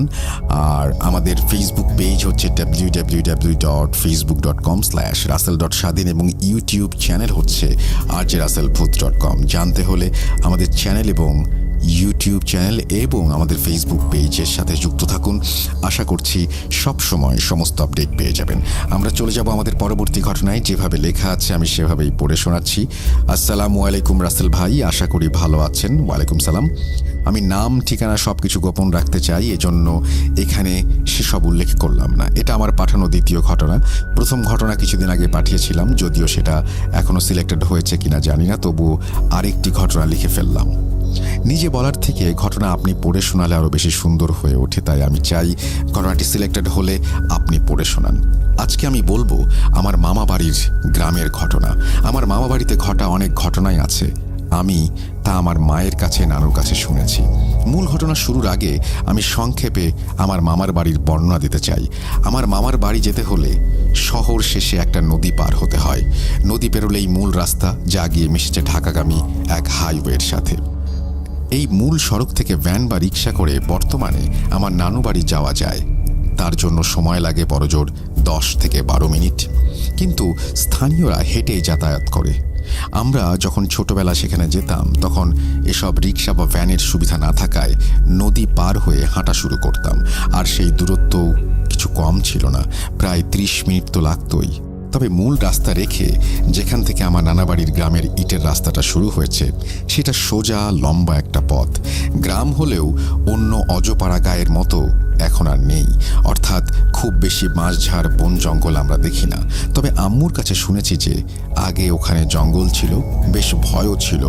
ওই সোজা পথটি ধরে কোনো ডানে বামে না ঘুরলে 15-20 মিনিট হাঁটলে আমার নানাবাড়ি পৌঁছানো যায়। আমার মামা বাড়ির একদম পাশেই একটা কবরস্থান, ওটা পারিবারিক কবরস্থান। আমার মামাদের বংশীয় লোকজন যারা আশেপাশেই থাকেন তাদেরই পারিবারিক গোরস্থান ওটা, যা এখন কালের বিবর্তনে পরিত্যক্ত হলেও আগে ওখানে কবর দেয়া হতো। এখন সেই জায়গাটি একটা অব্যবহৃত পরিত্যক্ত জায়গা মাত্র। আমার মামা বাড়ি আর ওই কবরের মাঝখানে শুধুমাত্র একটি তারকাটার বেড়া সীমানা নির্ধারণের জন্য দাঁড়িয়ে আছে। আগে তাও ছিল না, এবং ওই কবরস্থানের পাশ দিয়েই আমার মামা বাড়ির ভেতরের মূল প্রবেশ পথ ছিল, কিন্তু এখন তা বদলেছে। যাই হোক, আজকের ঘটনা শুনেছি আমি আম্মুর মুখে। আমি জানি না কতটা গুছিয়ে বর্ণনা করতে পারছি, ভুল ত্রুটি হলে ক্ষমা সুন্দর দৃষ্টিতে দেখবেন। একদিন সন্ধ্যার ঘটনা। আমার নানা বাড়ির উঠানে একটা কেটে ফেলা গাছের গুড়ির ওপর সেদিন আমার এক খালামণি বসেছিলেন। ওই দিন ছিল হাটবার। উনি যখন বসেছিলেন তখন সময়টা মাগরিবের আজানের মুহূর্ত, হয়তো আজান দিচ্ছে বা দেবে কিছুক্ষণের মধ্যে, এইরকম একটা সময়। শীতকাল আসন্ন, তাই বেলা ছোট, কিছুটা অন্ধকার হয়ে এসেছে। উঠোনে বসে আমার খালামণি সব হাট শেষ করে ফেরা লোকদের আনাগোনা দেখছিলেন। কেউ ব্যাগ ভরে, কেউ ঝাঁকা ভরে বাজার নিয়ে ফিরছেন নিজের ঘরের দিকে, কেউ মাছ তো কেউ সবজি, কেউ বা এক বোতল তেল হাতে ঝুলিয়ে চলেছেন ঘরে। উনি ওখানে বসেই দেখছিলেন এক চাচা বয়সী লোক হাতে করে কোনো এক মাছ ঝুলিয়ে হেঁটে আসছেন। আমার নানা বাড়ির থেকে কিছুটা দূরেই ছিল একটা বিশাল হেলেঞ্চা গাছ। যখন ওই গাছটির কাছে ওই লোকটি এসে পৌঁছলেন, তখন আমার খালা দেখলেন লোকটি তার হাঁটার গতি বাড়িয়ে দিয়েছে এবং কিছু বলতে বলতে আসছে। পেছনে যেন কাউকে বারবার তাড়া দিচ্ছে, সরাতে চাচ্ছে। কিন্তু আমার খালা তখনও বিষয়টি বুঝতে পারেননি, কিছু তেমন দেখতেও পাচ্ছিলেন না। হঠাৎ করেই লোকটা যখন বাড়ির কাছাকাছি চলে আসলো, তখন আমার খালার চোখ যেন ছানা বড়া হয়ে গেল। তিনি দেখলেন এক অস্বাভাবিক লম্বা, শুকনো, ঠিক যেন একটা বাঁশের মতো সরু সাদা শাড়ি পরিহিত কোনো এক অবয়ব। তার অবয়ব কোনো সাধারণ নারীর মতোও নয়। তার না আছে চেহারা, না আছে দেহ, না আছে পা। যেন শূন্যে ভেসেই ওই বুড়ো চাচার পেছন পেছন আসছে এবং ওই চাচা যেন তার সাথে কিছু বলতে বলতে ছুটছেন। নানা বাড়ির ঠিক সামনে আসতেই খালামণি শুনলেন ওই বুড়ো লোকটি বলছে, চলে যা, চলে যা, আমি মাছ দেব না, আমার পিছু ছাড়। এই সব কিছু খেয়াল করতে করতে আমার খালা যেন এক ঘোরের মধ্যে চলে গিয়েছিলেন। ঠিক যেন বুঝতে পারছেন না কি হচ্ছে বা উনি তখন কি করবেন। উনি খুব মনোযোগ দিয়ে বুড়ো লোকটি কি বলছে তা শুনতে ব্যস্ত ছিলেন। হঠাৎ সম্বিত ফিরে পেতেই উনি যা খেয়াল করলেন তা দেখলে যে কোনো দুর্বল চিত্তের মানুষ হয়তো জায়গায় জ্ঞান হারিয়ে ফেলতে পারে। উনি দেখলেন যে সেই সাদা শাড়ির অবয়বটি যেন মাছের লোভ বাদ দিয়ে হুট করে ঘাড় ঘুরিয়ে আমার খালার দিকে তাকালো। আমার খালা যে ভয়ঙ্কর অস্বাভাবিক ঘটনাটি দেখছেন তা বুঝতে পেরেই অবয়বটি খালার দিকে মাথা ঘোরালো। একটু আগে অবয়বটির কোনো শরীর মুখ ছিল না, খালা ভ্রম করেছিলেন। সেই ভুল যেন তার কয়েক মুহূর্তের মধ্যে ভেঙে গেল এবং খালা দেখলেন যে সাদা শাড়ির আড়ালে কালো কুঁচকুঁচে এক মুখ, আর সে মুখে না আছে চোখ, না আছে নাক, অথচ মুখের মধ্যে একগাল হাসি। সে হাসি যেন বলতে চাইছিল, এই তো দেখতে পেয়েছি তোকে, কোথায় পালাবে এবার। এবং অবয়বটি দ্রুত যেন আমার খালার দিকে এগিয়ে আসছিল। খালা আকাশ ভাঙা এক চিৎকার করে ঘরের দিকে দৌড় দিলেন এবং ঘরের সামনে গিয়ে জ্ঞান হারালেন। বলে রাখা ভালো, আমার খালা যেখানে ছিলেন ওটা বাহির উঠান, অর্থাৎ রাস্তার সাথে লাগোয়া, আর উনি সেই উঠান পেরিয়ে অন্তঃপুরের ঘরের সামনে উঠোনে এসে জ্ঞান হারিয়েছিলেন। সেখানে আমার নানি সহ আমার অন্য খালা মামারাও ছিল, যারা তখনও জানতেন না আমার খালা কি বিভৎস অভিজ্ঞতা নিয়ে অজ্ঞান হয়েছিলেন। তারপর খালামণির জ্ঞান ফেরানো হয়। জ্ঞান ফেরার পর সব স্বাভাবিক। উনি সকলকে সব কিছু বিস্তারিতভাবে বলেন, তবে তার স্বাভাবিক কথাবার্তা বলতে বেশ খানিকটা সময় লাগে। ততক্ষণে আমার নানি আঁচ করতে পারেন যে মেয়ে তার খারাপ কোনো অভিজ্ঞতার সম্মুখীন হয়েছে। সব কিছু শুনে কেউ খালার কথাকে তুচ্ছ করে উড়িয়ে দিতে পারল না, কারণ সকলে জানত গ্রামের ওই হেলঞ্চা গাছে কোনো এক পিশাচ বাস করত। মাঝে মাঝেই কিছু না কিছু ঘটতেই থাকতো। বহুবার বহুজন এরকম নানা অভিজ্ঞতার সম্মুখীন হয়েছিলেন। কেউ বেঁচে ফিরেছিলেন, কেউ ফেরেননি, কেউ পাগল হয়ে গিয়েছিলেন, আর কেউ ভয় পেয়ে জ্বরে মরেছিলেন। স্বভাবতই উনি অনেক ভয় পেয়েছিলেন বলে উনার সেদিন রাতে ভীষণ জ্বর আসে। আর যে খালার সাথে ঘটনা ঘটেছিল তিনি তখন 15-16 বছরের, আর আমার মামারা আরও ছোট ছিল। বিধায় একমাত্র নানা ভাই ছাড়া বাড়িতে আর কোনো পুরুষ ছিল না। চাকরির সুবাদে আমার নানা একটু দেরি করে বাসায় ফিরতেন, তাই সেই মুহূর্তে হুজুর বা ডাক্তার ডাকার কেউ ছিল না। আর তখন রাত 9টা, মানে গ্রামে অনেক রাত। ওরকম সময় আমার নানা ভাই ফিরে সমস্ত ঘটনা শুনে তৎক্ষণাৎ গিয়ে একজন হুজুরকে ডেকে নিয়ে আসেন। তিনি ঝাড়ফুঁক আর পানি পড়া দিয়ে যান। আরও বলেন যে কয়েকদিন যেন খালাকে ঘর থেকে বের হতে দেয়া না হয়। গ্রামের বাথরুম বাইরেই থাকতো, তাই বাথরুমে যাওয়ার সময় কেউ যেন তার সাথে যায়। এরপর খালা আস্তে আস্তে ঘটনার ঘোর কাটিয়ে স্বাভাবিক হয়ে উঠতে শুরু করেন। ঘটনা এখানে শেষ হলে পারত, কিন্তু আরও গড়ায় বহুদূর। খালা মাঝে মাঝে ঘুমের ভেতর বেশ কয়েকবার ওই অবয়বটিকে স্বপ্ন দেখতেন। প্রায়ই ওনার জ্বর বা অন্য কোনো অসুস্থতা লেগে থাকতো। তখন আমার নানি বাপের বাড়ির দিকের একজন বড় হুজুরের শরণাপন্ন হন। সেই হুজুর আমার খালাকে তাবিজ এবং কিছু তদবির দেন। উনি সেসব আমল করতে থাকেন ও ধীরে ধীরে সুস্থ হয়ে ওঠেন। কিন্তু ওনার মনের ভেতরের অজানা ভয়ে উনি প্রায়ই কুঁকড়ে থাকতেন। গ্রামের মেয়েরা সাধারণত একটু সাহসী হয়, অথচ সেদিনের সেই ঘটনা তাকে অনেক বেশি ভীতু করে একজন ভীতু মানুষে পরিণত করে। এবং 4-5 বছর পরে আমার খালার বিয়ে হয়ে যায় এবং উনি ওনার শ্বশুর বাড়ি চলে যান। এখন আমার খালা ভালো আছেন আর ওনার সাথে তেমন কোনো সমস্যা হয়নি পরবর্তীতে। এটা ওনার জীবনের একটা অন্যতম গা হিম করা অভিজ্ঞতা, যা কল্পনা করলে যে কেউ শিহরিত হতে বাধ্য। এই ছিল আমার ঘটনা। আশা করি সবার ভালো লাগবে। ভালো লাগলে পড়ে শোনাবেন। আমার মামার বাড়িতে এরকম আরও অসংখ্য ঘটনা আছে। ঘটনাগুলো ছোট ছোট, কিন্তু সব একসাথে লিখতে গেলে হয়তো ভূত.com-এর একটা এপিসোডের সময় হয়ে যাবে। তাই গল্প সিলেক্ট হলে পরবর্তীতে আরও কিছু ঘটনা পাঠাবো। আর আমার ঘটনাটি সিলেক্টেড হলে অবশ্যই প্রচারের আগে আমাকে একটু জানাবেন, খুশি হব। ভালো থাকবেন, আমার জন্য দোয়া করবেন। এরপরে তিনি তার নাম এবং ফোন নাম্বার দিয়েছেন, যে দুটো তিনি বলেছেন জানাতে চান না কাউকে, সুতরাং আমি আর জানালাম না। আশা করছি আপনারা ঘটনাটি পছন্দ করেছেন বা আপনাদের ঘটনাটি ভালো লেগেছে। আমরা এখন যেটা করতে চাই সেটা হচ্ছে আমরা আমাদের পরবর্তী ঘটনায় চলে যেতে চাই এবং আশা করছি আপনারা আমাদের সঙ্গে থাকবেন।